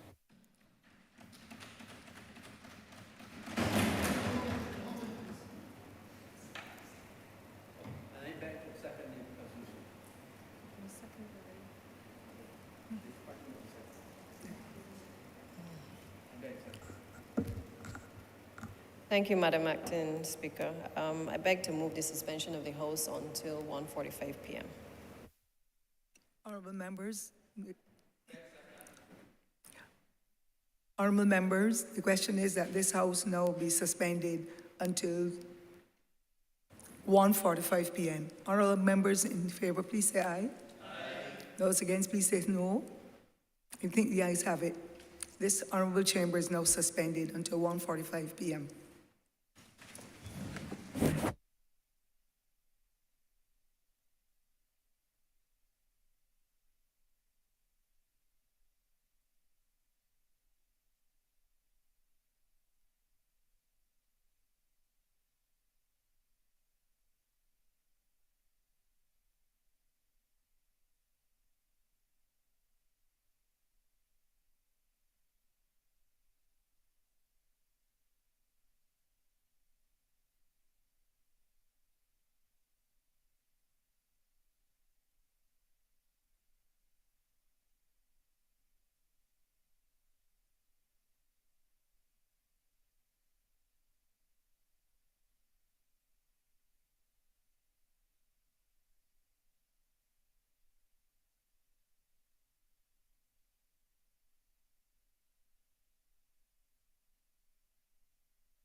exactly from the heart what is happening with resolutions that we are bringing week after week that speaks not to a government living in the past, speaks not to actions by politicians around the world, but to actions that are taken on a weekly basis, on a daily basis, in the best interest of the people and the country that each and every one of us serve.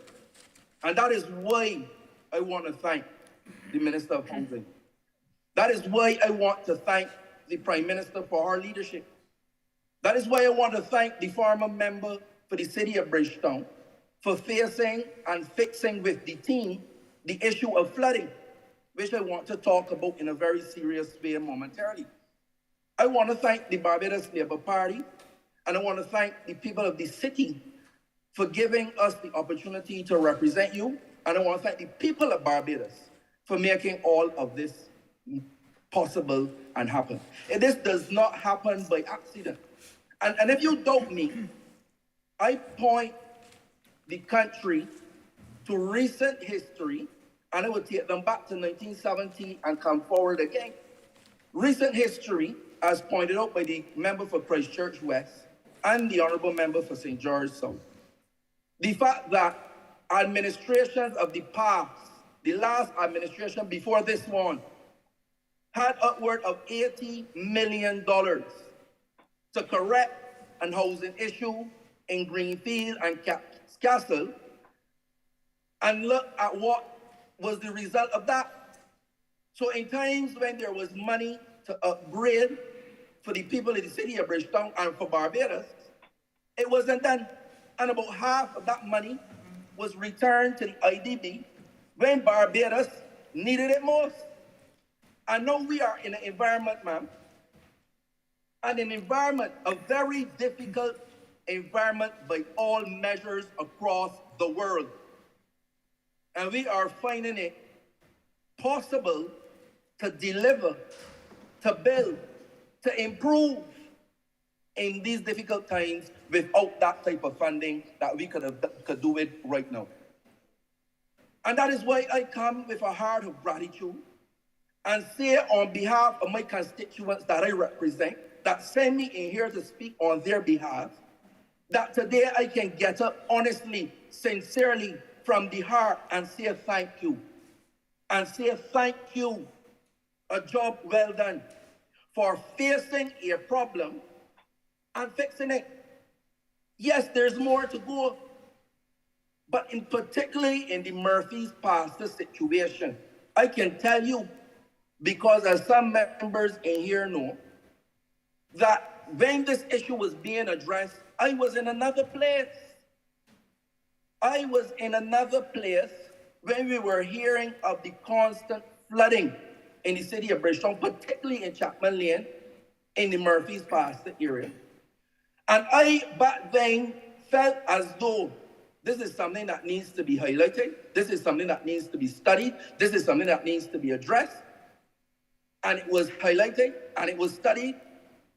And the members of this chamber can feel proud to know that it is something that has been addressed. And I can speak to it now from first-hand experience. First-hand experience in that, on given the privilege and the honor to represent the constituency, when I got my first rainfalls, I put on my boots, and I am not ashamed, ma'am, to say on the first occasion, I was supported by the Honourable member who sits very close to me, the Honourable member for St. Lucie, who, thank God, wears the same boot size as me, was able to lend me some boots to run and check. And every time the rain set up, my heart was set up too, ma'am. Madam Speaker, my heart was set up too, because I would be saying to myself, what do I have to deal with as the rains come in? And then running to the city firsthand to see, all I could see, ma'am, is dry roads and dry faces. People happy and very impressed with the fact that no longer do they have to take their furniture out of the house. No longer do they have to push water through the front door. No longer do they have to abandon their properties when the rain come in and flood them. And even so, I was given a taste on one occasion when the pumps that the Honourable Member for Christchurch West spoke about did not kick in, but not because provisions were not there or they were not facilitated to be there, but by man-made error when the manual pump was not activated and the automatic pumps were not reset. I got a glimpse and I got to peep and see what would happen if those pumps were not installed. Because after a few rains, on one occasion when the pumps were not activated, I started to get the calls and the videos and the messages showing me outdoor bathrooms flooded, houses flooded, furniture flooded. And I made my way down to the city and I made my way down to the pumping station. I was facilitated by the drainage unit, and I want to thank them for facilitating me, and got the issue sorted in a matter of a few hours. I was able to tour the entire canal project to see where the blockages were. And again, I use this opportunity to remind Barbadians that we are in this together, because some of the blockages in the canal was not caused by lack of work of the drainage department. It was not caused by lack of work of the government trying to fix the problem. It was blocked by garbage and litter. And where does garbage and litter come from, madam? It does not come from the sky. Pet bottles do not appear like mist and dew. So this is my call. I'm using this opportunity, ma'am, as I thank the authorities and I thank the administration for looking out for the people of Barbados. I also use the opportunity to remind Barbadians that when you litter, you can cause no end of problems for everyone, from the mosquito, the rats, the vectors, to the flooding, to the unsightliness of your own communities. So I use that opportunity to, ma'am. So I am saying from first-hand knowledge, I am speaking today from seeing what happened when the pumps were not activated, from seeing what happened when the drains were flooded by the litter, that we were able to split that switch. And I saw the pumps in action, taking the water out of the community and bringing relief to people. So I must commend us for facing and fixing that. Now to the resolution today, where we bring this Section 5 Land Acquisition Act to the Kensington New Road, Beckers Land, to do the residing of persons who are extremely close to the canal. I believe that this is a move in the right direction, and it is only part of a move, ma'am. A move under the Murphy's Pastor Redevelopment Project. Now, I know sometimes, depending on how these things are carried in the media and carried in the press, that my phone and the Honourable Member for St. George South phone will be going off because people will hear houses building and they will automatically assume a whole set of new houses went up. And therefore, they will be calling down the house to get a house. But I want to make it clear and make sure that this resolution is fully understood by all listening. That all that is happening here right now is some houses are being constructed to move people who are in the flood zone, who are being in the area where the canal is and it has been expanded. That is all that's happening at this point in time. But as the good Minister of Housing said, there are other housing opportunities coming, and I can use the opportunity to ask for the patience and cooperation and for persons really to take a step back and to look at the trajectory that the government is on. Because in times gone by, we had a situation where sometimes you would get 100 houses in a year or a term, 500 houses. But you have an administration who in the most difficult time worldwide has committed to doing 10,000 houses because we understand the needs of our people. and housing is a big one. It is not only a need, it is a right. A right that we understand, a right that we appreciate, and a right that we are addressing.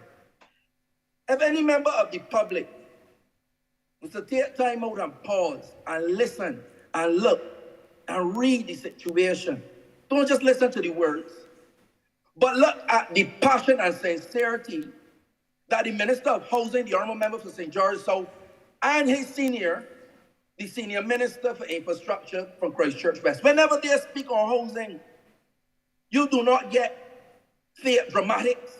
You can see that they are sincerely investing, ma'am, in making sure that we improve the housing conditions in Barbados and the housing conditions for Barbadians. There's no two ways about it. So, ma'am, as I said earlier, my intention was to be short, to be succinct, and to be surgical. So I have used my time to explain to those listening what this resolution is about, to put it in context, to ensure that we pay gratitude where gratitude is necessary, because people believe that as a government things will automatically happen. But you have to have a government that has the political will.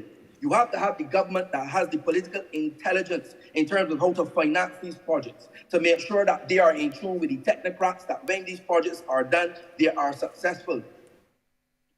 Too many times, people have the impression with examples across the world where politicians will promise and nothing delivered, where politicians will get involved in projects and you can hear about cost overruns and the lining of pockets. But I want Barbados to look inward, and I want Barbados to look in the mirror, and I want Barbados to look at these various projects and see and understand the fact that you have an administration working day in and day out to your horse, to your feel good, to your gain sleep, to ensure that the manifesto promises are fulfilled and that the voices of the people are the voices of God, and that we implement what we say we will implement, and we will do the things that we say we will do. Because sometimes, ma'am, I'm not very familiar with how these things work. There are people out there who will seek to divide us. There are people out there who will seek to confuse us. There are people out there that will seek to make us believe that nothing good is happening. Can any good come from Nazareth? Man? That is what you would find. And if you listen sometimes, and if you read sometimes, you would believe that. And that is why I believe it is important for us who have the knowledge to use our voice and to use every opportunity to point out in a sincere, genuine, and honest way to the people that we serve that we are on the job. We are on the job. We are behind the wheel. We are using the GPS. Our hands are firmly on the steering wheel. And we're going first, second, third gear, no park, no reverse. And that is the message I want to close with. And I want for my constituents, and I want for Barbadians, to make sure that as we move this along, we have to be realistic. So I am begging and pleading with you for your cooperation, for your patience, as we make Barbados an inclusive, resilient, safer, sustainable, and prosperous country.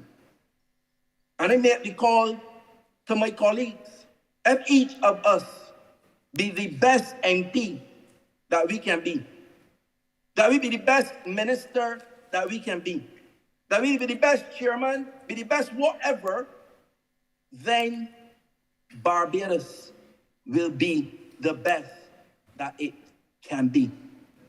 Madam Chair Acting, I support this resolution 100%, and I am obliged. I thank you. Thank you very much, Honourable Member. Honourable Member for St. Michael South Central. Thank you, Your Honour. And congratulations on your position in this chair. It will be wonderful in these few words to be able to say, Madam Speaker. Always wanting to say that. I rise to support this resolution. I, like the member who spoke before me, intend to be brief, but I believe firmly that there are certain things that bear repeating in sectors such as this that are not straightforward, wherein the solutions call for multiple interventions from multiple actors. Sometimes we know and we hear and we identify that there's a Ministry of Housing and Lands, and we believe that every housing solution or every housing question must be identified or can be addressed through that ministry. And the fact is, it cannot, because these issues are whole of government issues, and they call for the concerted effort of many of the arms of government. Madam Speaker, as I was reflecting on this resolution, I remembered an incident or a series of events when I was growing up in St. Clair Road. We used to call St. Clair Bottom. We used to walk home from Belmont Primary. And the reason people called it St. Clair Bottom is that it was a bottom. It is a bottom. When you turn through from Bird Hill, opposite the Antioch Church, there is a bit of a dip in the road, and then you proceed up the hill, and our family lived on the top of the hill. Now, in those days, the representative with whom we often had conversation, including me as a child of about 7 or 8 years old, carried the name of the Honourable Leader of Government Business in this place, the Honourable Member for St. Michael South East. At that time, we were St. Michael South East, before the lines were redrawn, and we became St. Michael East. But Madam Speaker, I recall a conversation, you know, in those days, your parents used to shoo you away and say, big people talking. But when the representative was there, she didn't do that. Because I believe that my mother wanted to show us how you advocate for what you need. And she believed that you were never too young to be able to advocate for what you need. And I remember her having a conversation with Mr. Bradshaw, the then MP, about the issue of drainage in St. Clair Bottom, and saying to him, my children walk home from school, and many days I have to send their father on his bicycle to make sure that they don't get washed away when it rains. There were times that I woke up in the morning getting ready for school and I realized that it was raining, or it would be raining that day. And it was a whole choreography to figure out how you would get back home. Because you're walking back home through the train line, which would have been muddy. And then you know that by the time you get to St. Clair Bottom, you had to do some real acrobatics. There were 3 of us, and the oldest one had to climb up on the side, and the one in the middle, who was a bit taller, had to stretch her arms and try and help me, who was the smallest, get through the water. My mother said to the MP at the time, listen, I cannot afford to be at work and to be concerned about my children getting home safely from school. And I remember the process, and I think that had to be perhaps one of my earliest introduction to the question of political advocacy and representation. Because I remember the conversation where the MP at the time said, I understand, and I have to make representation to get some drainage addressed in St. Clair Bottom. And for a child at school who has to live through, or who has to experience, you know, sometimes we feel that children's lives are easy, but children's worlds are small. And there can be a sense of terror about things that we think as adults are normal, but children are very afraid of. The first day that I came home from school and I realized that it had rained all day, but I could walk on the road, up the hill to get home without being afraid. That was a life-changing moment. It was a life-changing moment. Sometimes we think that these things are small, but for families, these things are tremendous. And so the issue of the flooding in Murphy's Pasture, that this resolution through the acquisition of these lands seeks to address, having created the floodplain, but then also having to recite and rehome the families that continue to be affected. This is something that resonates, I'm sure, with all of us. This is something that I understand. I further understand, not just because of the experience in St. Clair Road, but also because of the experience in Halls Road in the constituency of St. Michael South Central. The Honourable Senior Minister, Member for Christchurch West, has spoken with respect to that project about how when he was Minister responsible for Works, he and I and as many colleagues as could lend their elbow grease to the task often had to visit when there was bad weather predicted, often had to visit that canal in Halls Road and make sure that at least for the next couple days, we were doing some short-term mitigation work that would mean that there would be no flooding, no overflowing of the canal, and so on. In fact, I heard a gentleman relating a story the other day, and he said he was talking about flooding that was happening, not rain-related, but a man-made event. But he was talking about flooding that was happening, and he said, you would think that down here was Constitution River when it rains, and then he corrected himself. And then he said, oh no, but I forget that they don't have that flooding in Halls Road anymore. And I was very glad he corrected himself, because I'm also glad that having experienced some of these similar issues, the residents of Murphy's Pasture, that those people who live in Halls Road, who were affected by the overflowing of the canal when we had very bad weather and heavy rainfall, those conditions have also been ameliorated by the approach to the rebuilding of the canal that we've seen with the Constitution River project. There is a similar issue with respect to some of the residents of Ellis Village, and I am advised by the Honourable Member for St. George South that those conversations and those engagements with the residents of Ellis Village continue to make sure that we understand exactly what people need, what is affecting them in terms of where they're located relative to the canal, and whether if there's relocation that has to happen, how that will take place. And I know that that has been an issue that we've been discussing for some time in the context of that Constitution River project. I have the promise and the assurance of the minister that, of both ministers, that those conversations are ongoing, because as I say in this honorable place all the time, people don't live in constituencies, they live in communities.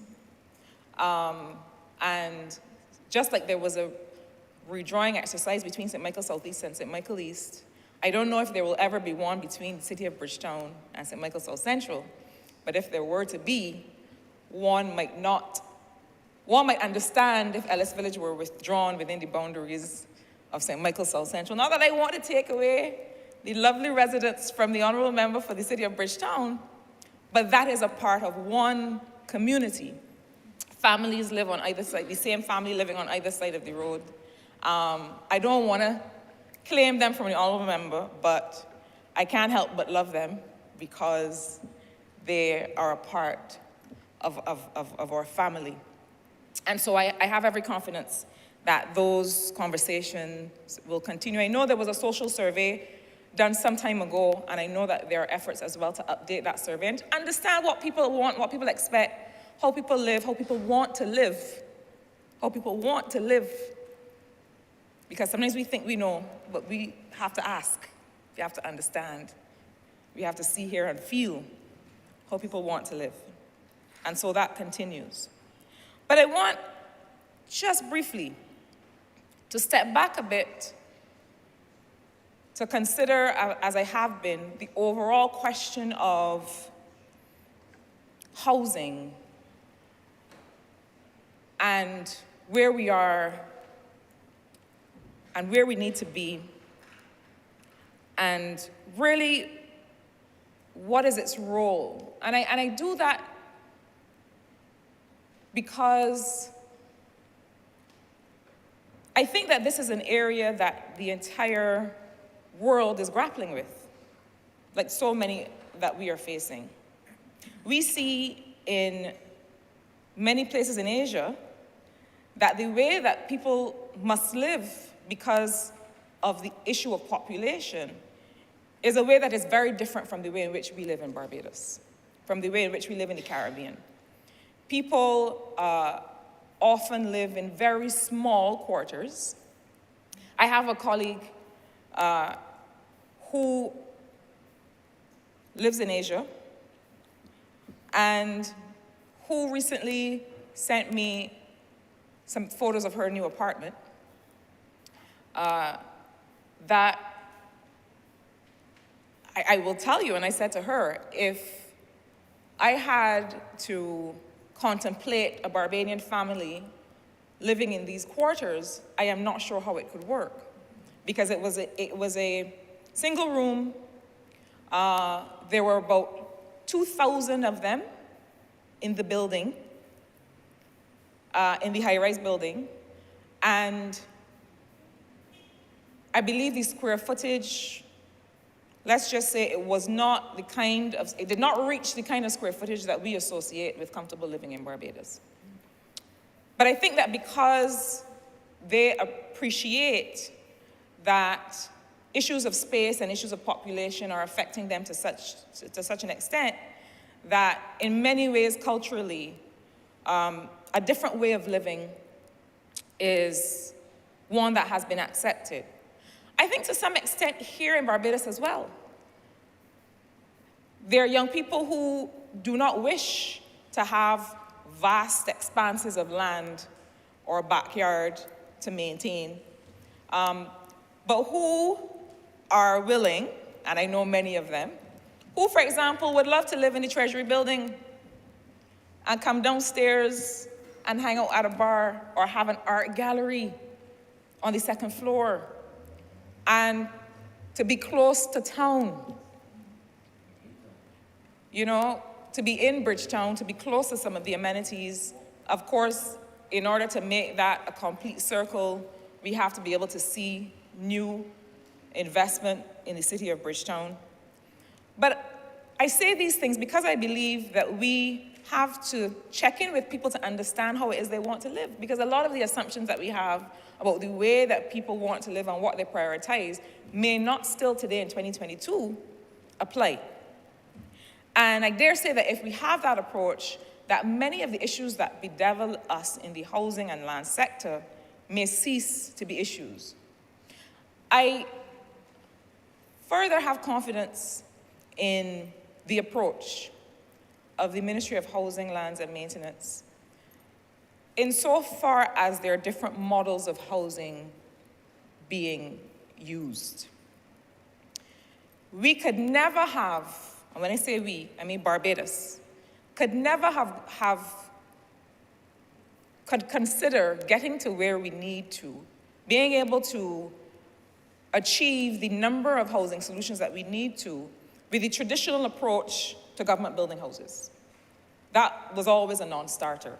And so having, through the HOPE program, through different kinds of physical models, steel frame structures and so on, once perfected, once we get the speed and the scale with respect to those new models, they will start to solve a lot of problems. But I also feel that when I say that we need to check in on how people want to live, that we should not rule out the issue of high-rise housing. Executed in a certain way, delivered in a certain way, for people who would not object to living, to buying, to renting to own apartments just like many of us did when we lived in other parts of the world, townhouses, condos, small apartments, because, while we have enough land to accommodate those who live here now, the issue of housing solutions, the cost of building houses, the fact that many of the people who require housing solutions would not ordinarily, because of their age and so on, qualify for a standard mortgage. We need to continue the innovative path that the Ministry of Housing and Lands has started, because we need to meet speed and we need to meet scale. Madam Speaker, we need to meet speed and scale, not just with respect to the generations that are coming that will need housing, but we need to meet speed and scale with respect to the things that are confronting us now. Hurricane Elsa and related events. But then the things that we have to deal with every day, like when there's a house fire. The things that we have to deal with every day, like when there are cases of intimate partner or other domestic violence. When people are unhoused because they must leave a dangerous situation. There are all kinds of urgent housing circumstances that are not related to disaster. There are all kinds of pre-existing, when Hurricane Elsa hit, there were pre-existing emergency housing issues. And so the speed and scale in the housing sector is also required, because we face those issues every day. The other challenge that we have, and that the whole of government has, because this now is not just a Ministry of Housing issue, but it's one that I must echo, must repeat, because I have constituents in St. Michael South Central who simply want to be able to purchase the land, the small little pocket of land on which their little house stands. They simply want to be able, living on tenantry land, to be able to have those lands, that property conveyed, so that they can say that they own something, so that they can go to a bank or other financial institution and be able to use it to advance their lives and those of their children. The issue of housing is not just about having somewhere to sleep and getting out of the sun and the rain. It is also about having an asset that you can make productive for you and your family. And I see this, Madam Speaker, as low-hanging fruit for this administration. I do. Because I feel as if, and I can only speak in this instance for urban St. Michael, for urban Barbados, for St. Michael South Central, but I feel as if we can complete that exercise where we know that we have people who have begun a process, where we know that we need to simply complete the conveyance of these lands. Let us do that. Because then we are solving the housing issue more easily and more readily without having to look for major capital outlay from the member for St. George South, who may find that the demand may sometimes outstrip the flow of capital to his ministry. The role and purpose of housing in a 2022 Barbados is not just about having somewhere to lie down. It's about having something to call yours, because ownership matters. And similarly, the issue of being able to identify derelict structures, as the resolution makes reference to, or as is the intent behind the resolution, to be able to understand what are the opportunities for us to remove these abandoned structures that in some cases, in several cases, are health hazards to the people living in those communities, and to make meaningful use of that space is critical. as a special project in this country, it is critical that we understand what is the status of these structures. You know, it seems to me, as I wrap up, Your Honor, that there are so many issues bound up in the housing challenge that we have, in the ownership challenge that we have. And one of those has to do with how we parse or how we pick apart what are some of the challenges, right? So, for example, the issue of estate. To whom does something belong when someone passes? If there's one piece of advice I give to people, it is, I don't care if you are 10, 20, 40, 60, sort out your affairs. Sort out your estate, determine what it is that you have, to whom you would wish it to pass, because when you don't, generations that are coming after cannot benefit from what you have worked so hard to deliver to them. And one of the issues that is challenging us as a nation is this issue of estate planning, of being able to identify who is the rightful owner of a property, what are the succession issues, so that people can really have assets. I don't know, Madam Speaker, what is the answer? I know that the financial literacy program is meant to address this. I believe that we may need, and I am the last person to oversell the use of incentives because I think that they're often overused. But in this case, I feel we need to incentivize the population to get their affairs in order, because I see too many cases of people who believe that they own something because their grandmother wanted them to have it, only to find out that they don't own it, they can't do anything with it. And then what often happens is that a lot of these derelict structures that we see can never be of any use to anyone because ownership cannot be established.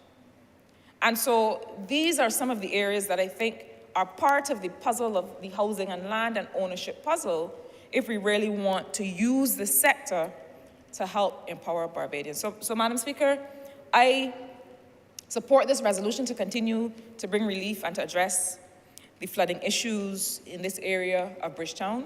I support the efforts of the Honourable Member and his ministry for being out in the sun and the rain and understanding what are the challenges across Barbados. I believe that we must be able to address and understand issues of speed and scale in the sector, because really that's what we need to be able to really offer solutions, because solutions offered slowly are less effective and less impactful than those that meet people's needs as they occur. And finally, I want to encourage us to pick some of the low-hanging fruit, to look at the issue of tenantry land and the extent to which we can convey those lands to people so they have an asset to call their own. And with those few words, Madam Speaker, I'm obliged to you. Thank you, Honourable Member. Thank you, Honourable Madam. Member for St. Michael Southeast. Thank you, Madam Speaker Acting. This debate, on the face of it, is for the compulsory acquisition of lands to be able to alleviate the challenges of flooding in the area known as Murphy Pasture in St. Michael. But it is clear from the speeches which have gone, certainly before me, that it has stirred up even wider debate in relation to certain philosophies that underpin this administration in making life better for not some Barbadians, not Barbados Labour Party Barbadians, but making life better for all Barbadians wherever it is possible. I start there, Madam Speaker Acting, because Each of the speakers that have gone before me have touched on areas not only related to housing, but on the social programs that are necessary to bring change to ordinary Barbadians. The area we are talking about is an area in the city, area which is spanning between the Emerton and the Chapman Lane housing districts. It is located to the west of the St. Mary's Primary School. When we think of the area of Bridgetown, historically, this is the area where a number of people settled. It was the area where the merchant class was engaged in trading. It was the area where former slaves also came into the city to ply their trade, certainly in the period after emancipation. And people settled. People settled not because somebody told them they could put a house structure in a particular area, or because they had some master plan as to where sewage systems were, or where there was running water, or there was electricity. But people settled in many cases across Barbados, and in particular in the city, because there was no other place to go. And there were no regulations, no laws to guide that class of persons as we came out of that emancipation period to be able to make that transition in our history. So for many years, we have had issues related to flooding.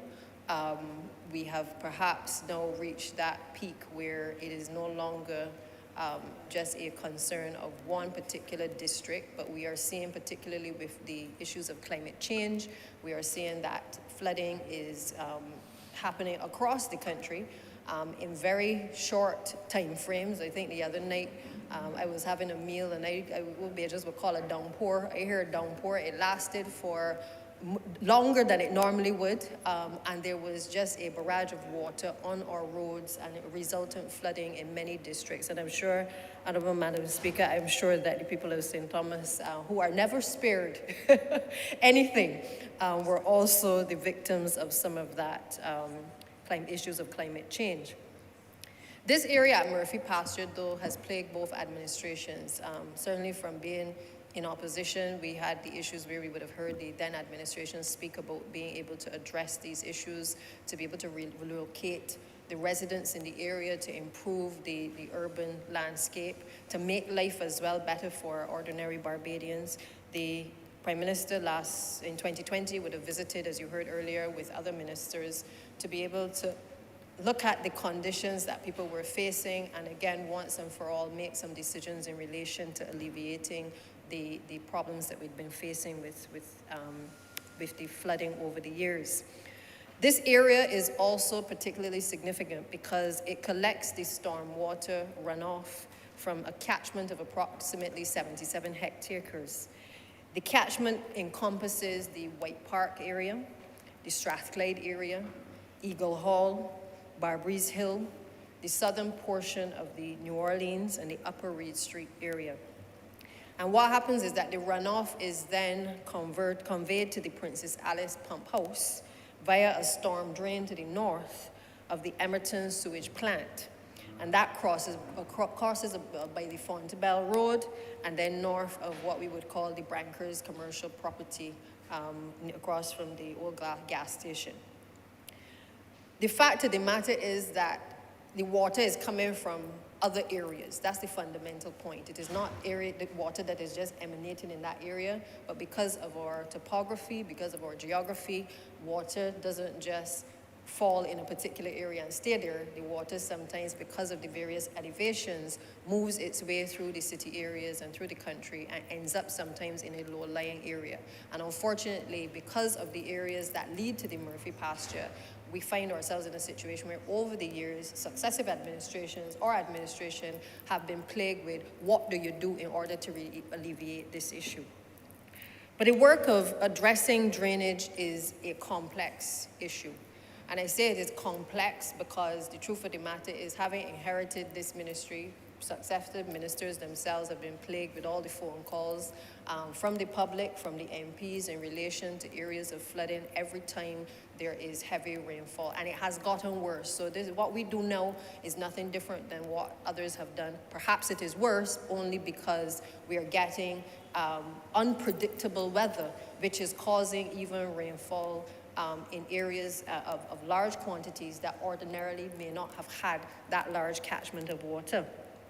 But what makes this issue particularly complex is because, as I said earlier, people have chosen to reside in what we call the densely populated areas or in areas which are flood prone. And for sometimes the ministries to go in to alleviate the problems, you can't just go in and fix the flooding unless you move houses. You can't go in and fix the flooding unless you address sometimes the issues of sewage, because in many cases they haven't connected the sewage, either because you can't or because you don't have the resources to be able to do it. Equally, I think we are all well aware that we still have the plaguing problems in some of these communities in relation to the pit toilets as well. And so when we think of how do we solve the problems, it is not just sometimes that we can dig a well or we can have a detention pond alone. Sometimes there is a lot more work and thought that has to go into actually relocating individuals from a particular area and solving the problem. If you take places like the Scotland district, well, again, you have the issues of the soil, you have the slippage, you have the type of clay soil that it is. I too have discovered as minister that it is not so straightforward to find a solution in the Scotland district for flooding as well, because you have challenges in terms of the slippage. And in addition to that, you may spend money this year, but then next year you're going to have a similar problem arising. And so it requires engineers to get on board. Sometimes it requires the persons who do the designs to be able to come on board, to be able to advise of the appropriate methodology that must be used in order to alleviate these problems. But we also have, and the Honourable Member for the City touched on this, the issue of the indiscriminate disposal of plastics in particular, that is also contributing to some of the challenges that we face in relation to flooding. The call has to be made for average Barbadians to take responsibility for not just around their homes, but in their communities as well. I grew up in Brandon's, and I must tell you, there were old ladies in the district, including my grandmother, who would find themselves outside early on mornings when the cocks are crowing, trying to ensure that they cleaned up not just the gutters, but they cleaned up the house around each of the premises. And they undertook this task not because they were getting a stipend for doing it by the government, but because they came up with a principle that you had to look after home, you had to look after community. Perhaps we have moved away somewhat from that, and the first thing that we do when there is flooding or there's any issues is that we call the MP, we call the drainage unit, we call somebody else, as opposed to looking at what is our responsibility as well as homeowners, as tenants within a house, to be able to ensure that we keep around our premises clean as well. And so Barbadians have to take that responsibility. I'm grateful that the Ministry of the Environment has introduced through the garbage cans at the households an opportunity for people to separate their garbage. I look forward to that recycling program certainly being able to take place. But the Honourable Member for the City can tell you that one of the biggest issues within the city has also been the issue of plastics. People are coming out of the shops, they drop the litter along the road. And so Barbadians, while we are complaining about challenges related to an area that is flooding, have to appreciate that we have a responsibility to make sure that the drains are cleared and areas that surround the districts are also clear. Now, that doesn't take away from the responsibility of drainage and the government to make sure that it does the heavier lifting in these situations, but I simply say that this is a case of all hands on deck and not a case of pointing fingers at any particular individual or entity in this country. What we did in Murphy Pasture, as you would have heard some of it earlier, was that they had to basically convert a portion of an elevated community space into what is known as a detention pond. And that had to be placed below the levels of the housing district. The reason for this is that it would reduce the flood levels in and about the houses. They also looked at reconstructing a larger storm drain within the limits of the dense housing area, and also having to take the utility structures and also realign those as well. There was the provision of an even gradient of a drain between the Mason Hall Street area and the Fontebelle Road. and they had to look at addressing a new drain to have a greater runoff holding capacity, again to ensure that the water could run off and that it would not remain in any particular area unnecessarily long. They constructed a new culvert at the Chapman Cross Lane, regraded part of 3rd Avenue Chapman Lane in order to shift the low point towards the storm drain, and removed what would be considered negative stormwater impacts on the individual housing sewage systems. The reality is that a lot of the water that settles in these areas as a result of the flooding results in a lot of unnecessary debris in areas. It breeds mosquitoes. You're constantly having to call out the drainage unit in order to pump off water to avoid a lot of these other issues that arise as a result of the water being able to settle in these areas. And it therefore means that this becomes a serious problem for not just the drainage unit, but it becomes an environmental issue and a health issue as well if we don't seek to get this right. So when the Prime Minister moved in with the other ministers to address this at the time, a few decisions were taken in terms of rethinking that particular area. There was a construction of a retention pond. They resurfaced the 3rd Avenue Chapman Lane. They constructed one new well and also cleaned 8 of the wells in Barbries Hill and Peterkin. They reconstructed the Murphy pasture drain, which is the one that we continue to talk mostly about, but they also did reconstruction at the Emerson pasture drain as well, because it is not just the area of Murphy pasture that is of concern, but you have to appreciate that we have to capture the water and stop the water from getting into the areas where the housing is most affected.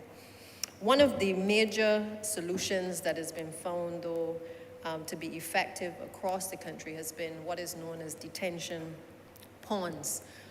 It is one of the main areas where across the country, I don't think people even realize the amount of detention ponds that we have introduced into Barbados's landscape over the past few years.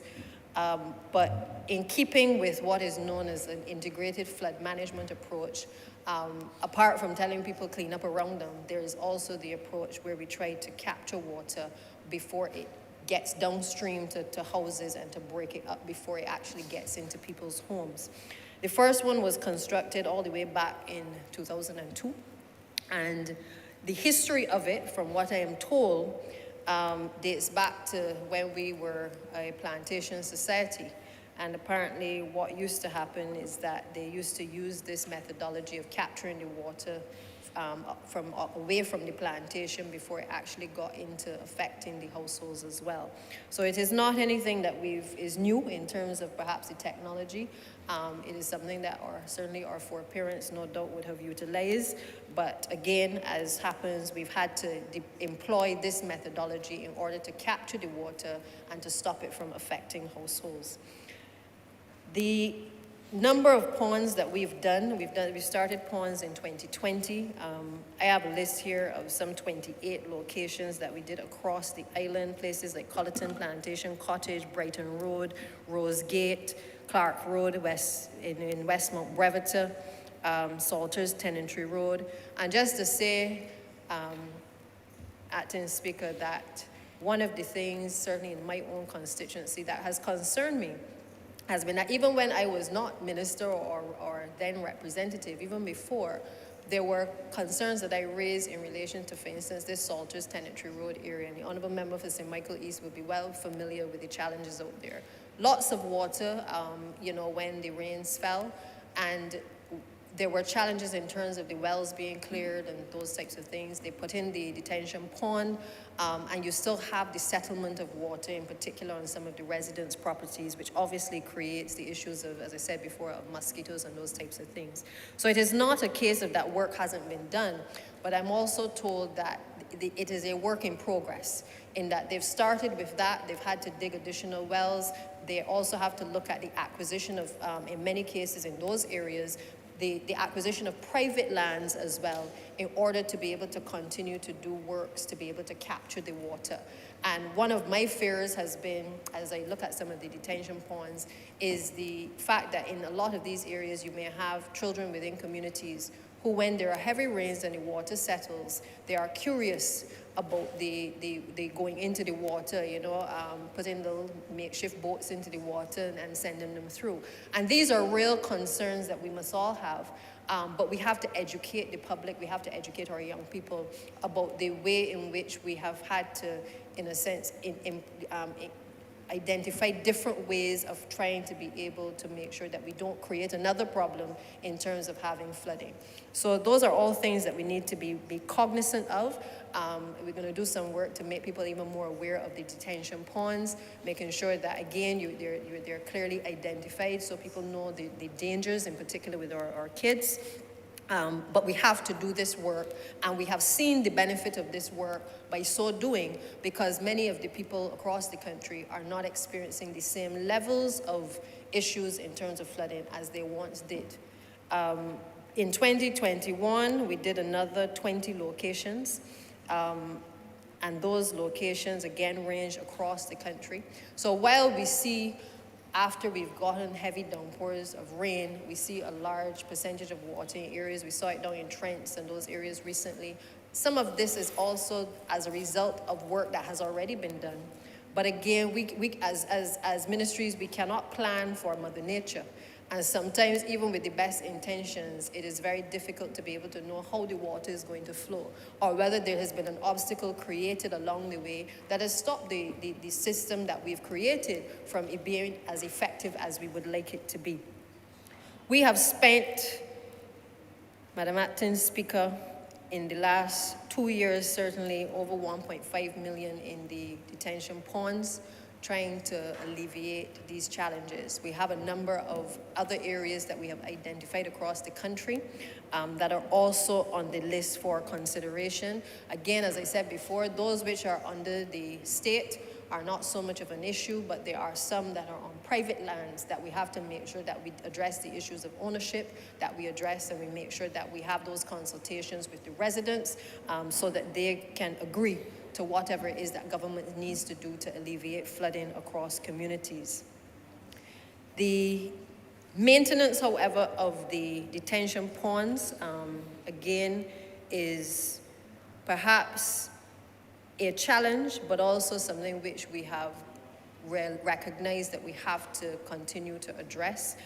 Some of them are maintained by the landowners on sites such as Brighton and Walker's Plantation, and over by the Gymnasium Limited. Some private owners retain and look after these sites. But you also have the other detention ponds where we have to work with the NCC in order to be able to help clear those areas. Because I think all of us recognize that even with the best intentions, sometimes the bush starts to grow up around the same areas that we have cleared a few months before. The rains come in and then all of a sudden the bush grows up. You can't even see where the pond was because it hasn't, the mouth to get to a number of these areas has not been properly maintained. That is something I believe that we have to, as we spend these types of monies to improve the issues of flooding across communities, we have to look at better systems now for being able to deal with the issue of maintenance, and that is across all of government. Currently, the Parole Secretary and the MP for St. Andrew, Honourable Member for St. Andrew, is working with NCC and the team at MTW to come up with a system that would be able to better deploy the human resources across the National Conservation Commission, the MTW. As you know, we have ash workers who would have been brought in who are now national cleanup workers, and to be able to even work with agriculture to make sure that we deploy people across communities to clean the drains, to clean out the wells, to make sure that we are able to alleviate a lot of the debris that settles in these locations and creates problems for Barbadians. The good thing I can say to the country today is that as we transition the ash workers or the national cleanup workers, one of the things that MTW has been focusing on is ensuring that we develop a number of programs for those workers whereby we can hire them back to work for the ministry simply because we are looking at the core functions of the MTW. And by that, what do I mean? Every year we have issues in relation to tree trimming. MPs always calling me, they want trees trimmed in particular districts. We've got chainsaws in the ministry, and rather than us being reactive to people calling, I would like us to get to a point where throughout the year we are able to address these concerns. So we want a cadre of people who can cut down the trees, trim the trees. I have gone to great expense, Madam Speaker, acting to outlay expense for, in my own community, being able to cut down trees of the elderly people because they themselves couldn't afford it. Because the MTW only cuts the trees that are overhanging in the road or that are affecting through Light and Power. Light and Power would intervene if they're affecting the electrical wiring.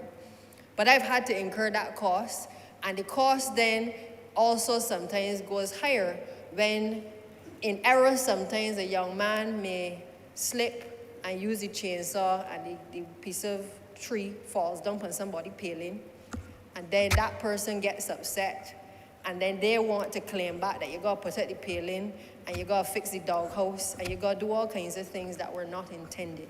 It becomes a very expensive exercise to do it for individual homeowners.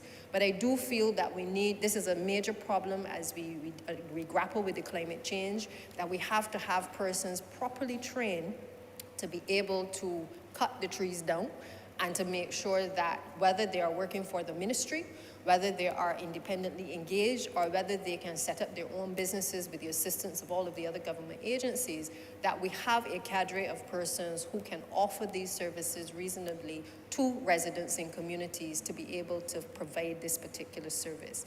The other area that we've said we will transition our workers to help in this area at MTW is obviously the issues of gabion building. We have a number of projects coming on stream. We said, again, the flooding affects a number of these projects, certainly in the Scotland district, where we need to ensure that we prevent the land slippage. We've already had a number of persons employed addressing the gabions, learning how to do the gabions. We're making sure with the assistance of the Honourable Minister of Education that we're able to certify those persons, but not just certify them, be able to have another cadre of persons coming to the fore to be able to learn how to do gabions and to build gabions, so that as we accelerate our roadworks program across the country, utilizing gabions, that we have young people who can actually engage in these areas as well. We've looked at the issue of the debushing. We will still have persons who will have to clean residential communities, because each of us in communities have pockets and areas where we definitely need to have a team of persons still doing it. So our transition is not intended to get rid of people or reduce the workload of the ministry, but rather to empower people to be able to help them to transition, to help with a number of the things that the Ministry of Public Works currently does, in particular assisting with these issues of drainage. And perhaps the other critical area is increasing the number of pump teams that we have that assist with flooding. Currently, that unit is extremely challenged, particularly during the hurricane season. They have to respond constantly to calls regarding areas that need to be pumped of water. As you heard, the Honourable Member for St. Michael South Central spoke of yesterday, her concerns of being a child and having to walk, her mother being concerned about her walking through water. These are real issues, and we therefore need to make sure that we are sensitive to the concerns that people have in relation to the difficulties experienced by flooding. Being able to increase our pump teams will allow us to have a better response time to a number of these concerns, because as far as I'm concerned, the time that is lost with the disruption caused by these activities results in unproductive time for work and for school as well. A child who can't go to school because the area outside is flooded and they don't have a pair of boots or galoshes to be able to get out is a problem for our society as well. And therefore, while we can't fix everything overnight, there are some key things that we have identified within certainly my ministry that we have to make sure that we ramp up the human resources in order to be able to help us with these types of issues that relate to flooding. My last point, Madam Speaker, acting, relates to the issue of the relocation of these persons. I'm pleased that the persons will be relocated, that we're going to have the compulsory acquisition of these lands. I will say that I have expressed concern to the Honourable Minister, and I know that he is certainly working with his team in housing on this issue. But it is one that, as Minister of Public Works, that I have encountered over the last few months, which is that we have a number of individuals and communities where we have encountered challenges, not only with flooding, but other issues, land slippage and other issues. And we needed to have not just a dedicated team within the Ministry of Housing, but a multi-ministry approach to dealing with a number of these reciting issues.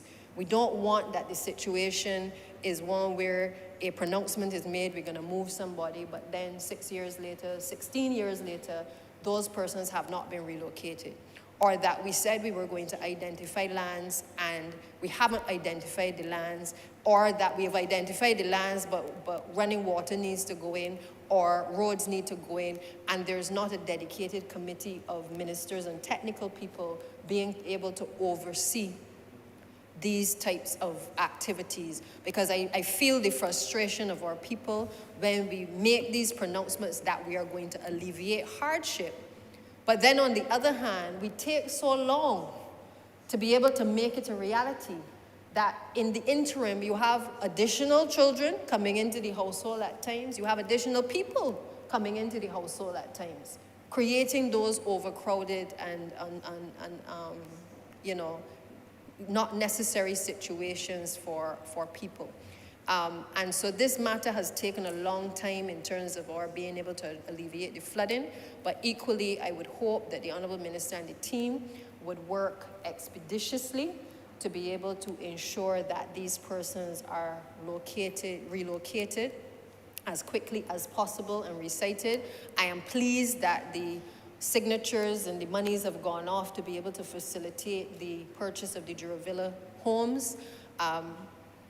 Madam Speaker Acting, I must tell you that nothing pleases my heart in more than knowing that we are on a certain trajectory to being able to alleviate some of the issues of housing. I wish we could do 50,000, I wish we could do 100,000, because I see the need for housing across Barbados. Two of the main things people ask me every day is for a request for housing, or it is a request for employment. And the truth is that our demands on housing are not just for people who have to be recited. They are for people who are disabled. They are for people who are fire victims. They are people who are are most vulnerable in our society. They are for the persons who are elderly. And as a consequence, the demands are greater than our ability at times as a government to be able to respond to the request. The reason why we had all those requests at NHC isn't because people have nothing better to do with their time.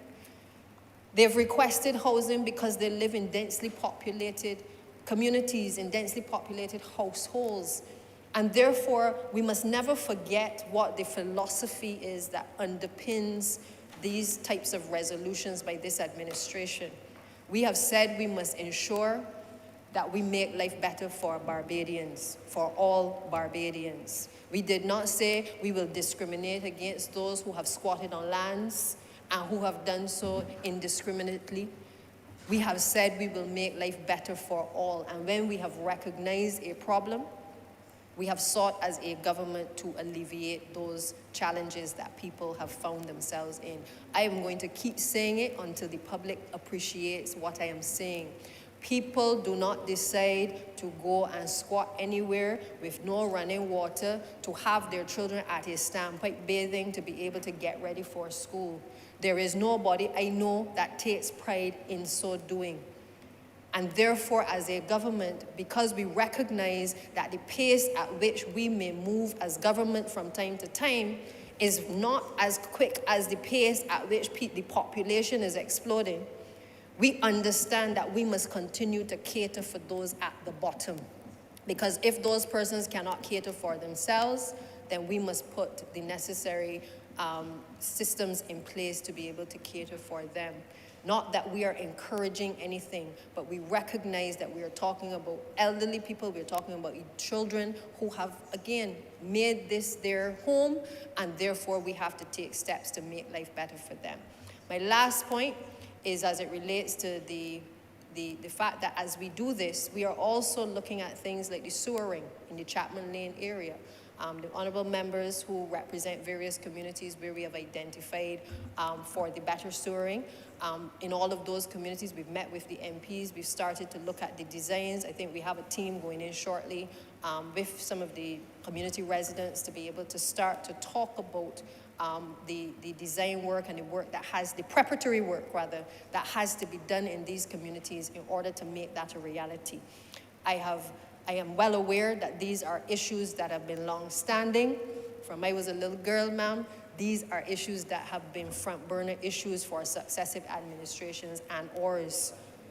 I hope that I live long enough to be able to bring resolution to people to ordinary Barbadians who believe that they don't matter because they have come by lands, not necessarily by way of a conveyance, but they have settled on lands in circumstances which are in danger to their health and to the health of others. Because any threat to our water supply is a threat to all Barbadians, Madam Speaker Acting. And therefore, we have to, as a government, treat to these issues in a serious manner. We have to make sure that persons across Barbados are connected to the treatment plants to make sure that these things are not left on the back burner. And that is why, while we work assiduously to unlock financing, and our economic team is out there unlocking financing for us to be able to improve the lives of Barbadians, that we also talk the country through what we are doing. Because we can't do all of these big picture things if we don't have money. We must be able to access finance if we are going to be able to make life better for Barbadians. But the magnitude sometimes of what we have to do is as a result of the fact that, as I said at the outset, we have never been able to sit down and say, we are going to create Bridgetown. And in Bridgetown, we're going to create these proper systems of sanitation and healthcare and all of these things in the city. And therefore, then we can have people moving into that particular location. We've never been able to do that. So oftentimes, it feels like you're spinning top in mud because you are constantly playing catch up. You are constantly responding to emergency situations because we find ourselves often not having been able to plan effectively. And that is why we take so much time now when we are doing new developments, Madam Speaker Acting, to ensure that we put a lot of these things in place, that we are able to get the housing program off the ground, to ensure that we have developments being created through relocation and construction, that people actually have these services already facilitated in those particular communities so that we can discourage the indiscriminate squatting and the indiscriminate use of land space when it compromises the lives of those individuals and the lives of others, ma'am. It is a policy, it is a philosophy that the Barbados Labour Party has long held dear. It is one where we believe that we have to include people in these types of decisions. We have to look at these issues holistically, because what happens in one community, if we allow these things to happen where we have densely populated areas, as we all are well aware, what happens in terms of the crime and criminal activity in the country. I know that the Honourable Minister will be bringing the resolution shortly in relation to the Lower Bernese area, which part of those lands were intended to ease the densely populated nature of the Golden Rock housing area in the Pine, and to be able to facilitate for persons who are in overcrowded conditions, in conditions where the houses have not been touched in many ways over the course of the last 40 years almost. In some cases, the structures are crumbling. In some cases, they are overcrowded. And as a consequence, we have to address these issues by way of the very focused housing program that we have before us. So, Madam Speaker, I wish to support the resolution, wish to indicate to this House that, again, this is a positive step in the right direction, and to remind all Barbadians that this government and certainly this Labour Party will continue to put an acceptable quality of not only housing, but an acceptable quality of life as paramount for all Barbadians of all walks of life, and that we will continue to work towards the goal of being able to change and to transform the lives of ordinary people in this country. Ma'am, I'm obliged. Member of St. George South, please. Thank you, Madam Acting Speaker.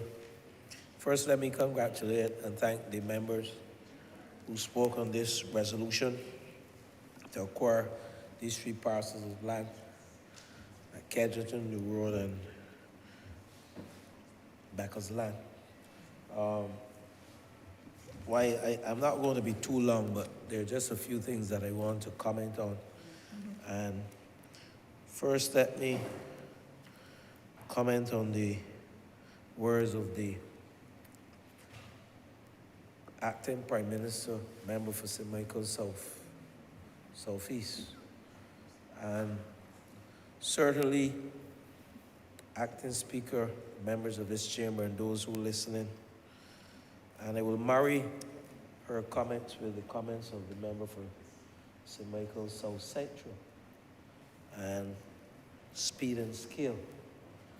Because, very often, persons say they don't listen to debates now, but if you listen to the last 2 members who spoke, it was indeed comprehensive, and it touched on the key areas of building out a housing policy. Scale and speed is paramount.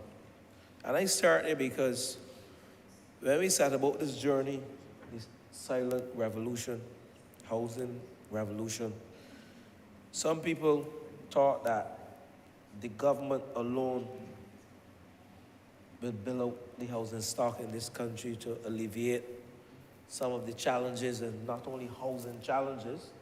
And I mentioned it earlier because I mentioned the whole role of a house. It's not just a dwelling place, but persons, and the member for St. Michael's Southeast hit on it, and I will spin it a different way, because we have moved away from this statement of owning a piece of the rock to owning our own homes. And it's the will of parents and it's the will of guardians not only to own a home, but to leave something for their children and the guardians, and so that they can leave a legacy behind, not only in housing, but to allow persons to move from strength to strength and become the best they can be in this lovely little place that we call ours, Barbados. And this is not just about us going into Murphy's Land and fixing a drainage issue and building 7 houses. There's a more comprehensive policy, similar to the housing neighborhood upgrade project that we articulated and we brought to fruition in 2007, signed by Owen Seymour Arthur, or initiated by the former Prime Minister. And I spoke to that earlier. I'm not going back there because I'm not here wrapping up to wash any linen and to curse anybody in the last administration. We know what they didn't do from what they did. And speed and scale and the need for us to execute is critical. But we cannot do it on our own. That's why private-public partnerships are critical. That's why we formed the state-owned commercial entity, Hope Inc. That's why we have joint venture partnership at Atlantic Breeze. We have some other joint venture partnerships. Atlantic Breeze is 300 houses being built. And we have a project, and while I was here sitting with the senior minister, we discussed it, listening to the contribution of the member for St. Michael's South Central when she spoke on speed and scale. And currently we have a housing project. It's a private-led project at Redevelopment, and there are many, but I will just mention that. where we have some 600 houses being built, and thus far they have constructed 250.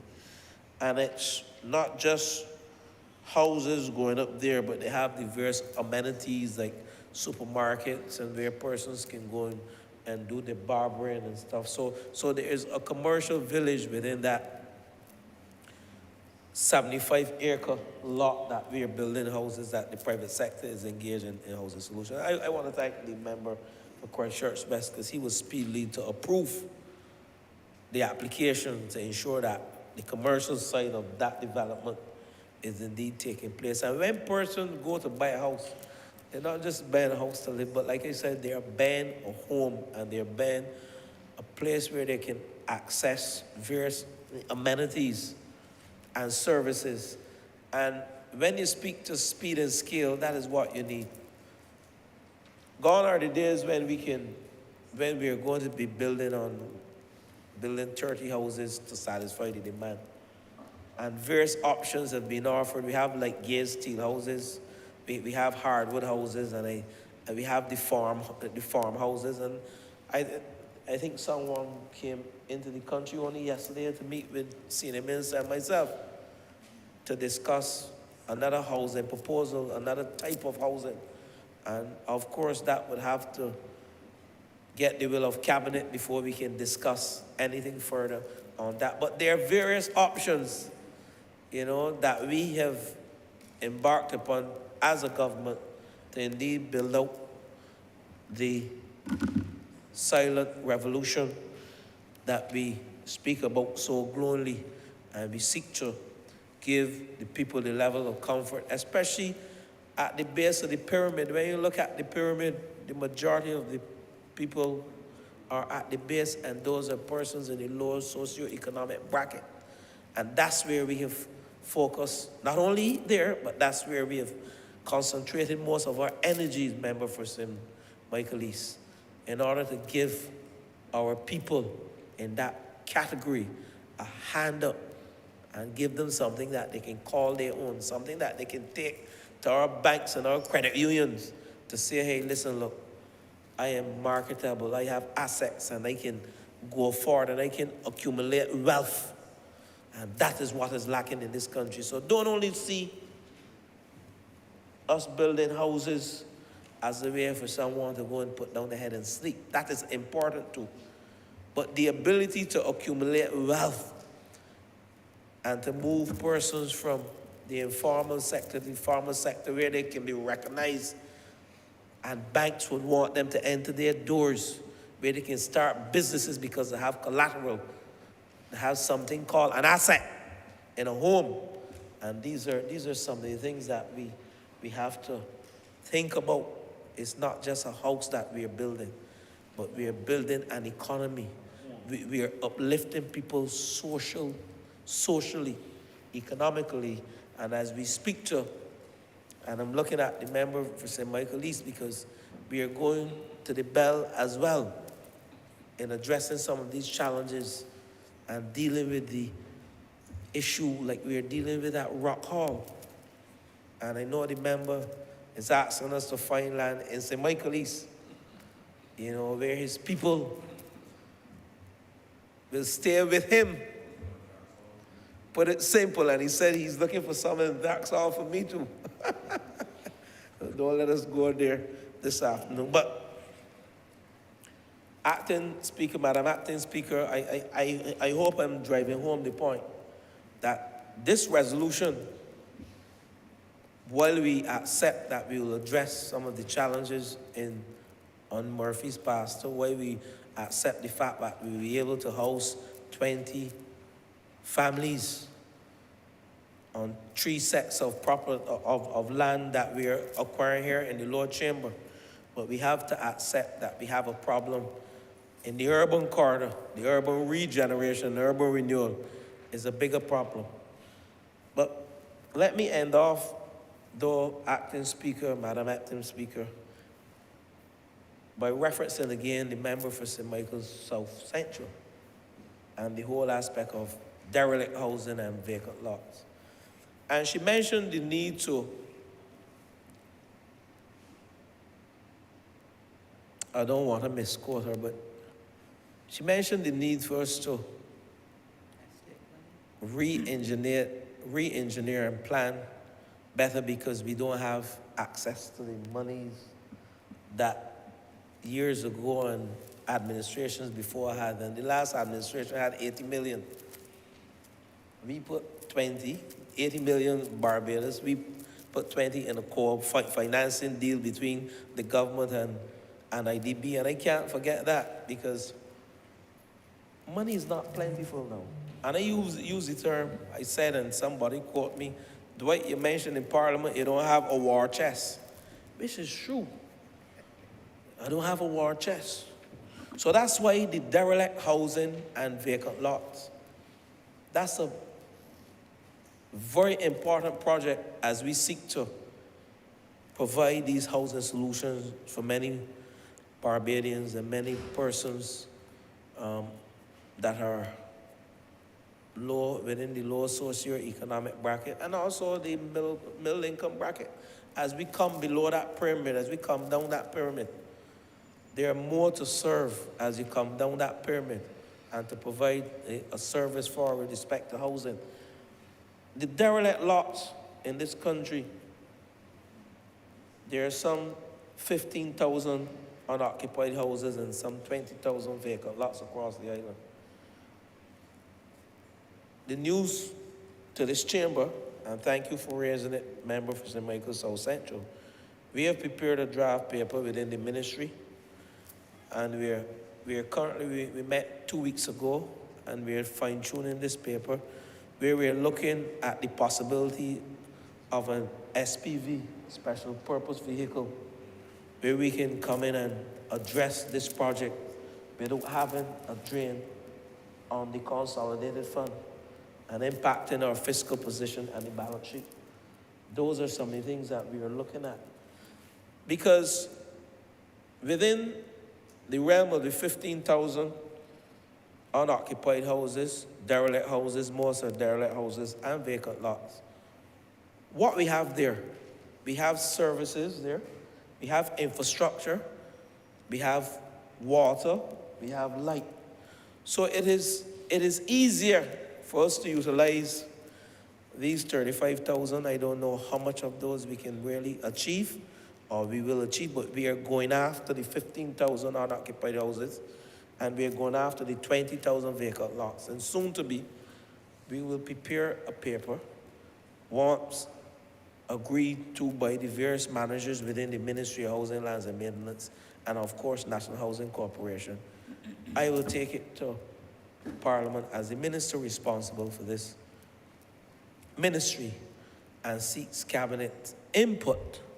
And I know cabinet certainly will have an input and thereafter approval that we can help provide within the urban corridor, because this resolution though, and the member for St. Michael South Central touched on it, on one of the lots, there exists a derelict house. And on the other plot, which is the larger plot, we have bush, vacant lot, nothing, person squatting on it. So we have started that process as we seek to address the challenges at Murphy Pastor. And I want to thank the officers within the Ministry of Housing, Lands and Maintenance, particularly the Chief Property Manager, Permanent Secretary, and all those within the Property Management Division, because they did the groundwork, lands and surveys. So it would be remiss of me to wrap up this debate and don't mention those persons who played a pivotal role, and I already mentioned the former Minister of Housing who did the work. But indeed, it is real. We are focusing on derelict properties, vacant lots, not only to build houses, but to clean up and make the urban corridor and also the road corridor more beautiful and attractive, and a place that persons will feel comfortable doing business, working, living, going to school, and developing. So, Acting Speaker, as I wrap up, we will seek to, as the member for St. Michael Southeast asks that we don't only acquire these lands, but that as we acquire these lands, we make sure that the persons who are listening to us in Murphy's Pastor, who depend on us for speedy resolution, that the officers will understand that this is about part of the process. And the reason why the last administration failed, because they didn't know the why or the what and how to implement. And we have taken it a step further to acquire the lands. And certainly, Madam Acting Speaker, we intend to ensure that this process don't take us far too long into this term as we seek to build out the housing stock and address some of the challenges within the urban and the rural corridor. And particularly as I speak to this particular resolution, and while we were preparing documents for this resolution, we lost 2 more lives in the city, in the vicinity of the areas that indeed we are to make right and address, either through White Park Road relocation and addressing in Greenfield, Cat's Castle, the New Orleans area, the Kensington New Road. We lost 2 lives again, a young man, and I keep saying the majority of lives that we're losing to gun violence are under 35. We have a role to play in the Ministry of Housing, and we intend to move swiftly, Acting Speaker, to address some of these challenges that are tangential to housing, but are critical for our people's survival and our young people to exist in this country and to make Barbados a place again that is violent-free and a place to live, work, do business, raise a family, and a place of good vibes. And with those words, Acting Speaker, I now beg that this resolution pass. Thank you.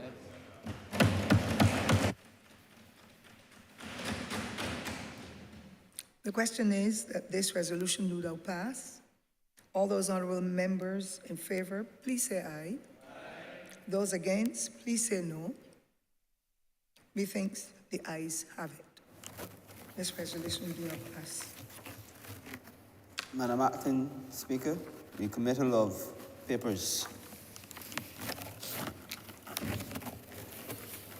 Thank you, Madam Acting Speaker. I beg to commanded to lay the conservation funding agreement dated the September 20th, 2022 among the Government of Barbados, the Nature Conservancy, the Barbados Environmental Sustainable Fund, Inc., and Barbados Blue Conservation Trust. I'm also commanded to lay the Conservation and Sustainability Commitments Agreement dated as of September 20th, 2022 between the Government of Barbados and the Nature Conservancy.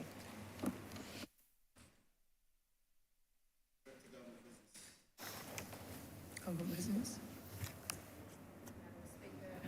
Acting. With that, we have come to the end of today's sitting, albeit that your tenure here with us has been temporary and short. I think I can speak on behalf of all honourable members in thanking you for filling in for the Honourable Speaker, and to therefore move the adjournment of the House until the 15th of November at 10 a.m. Thank you very much, Madam Leader. I wish to also express my gratitude to you all for your patience and your guidance. And therefore, the question is that the adjournment now be November the 15th, 2022 in the forenoon for the next sitting. Honourable members in favour, please say aye. Aye. Those against, please say nay. Methinks the ayes have it. I wish to thank you very much.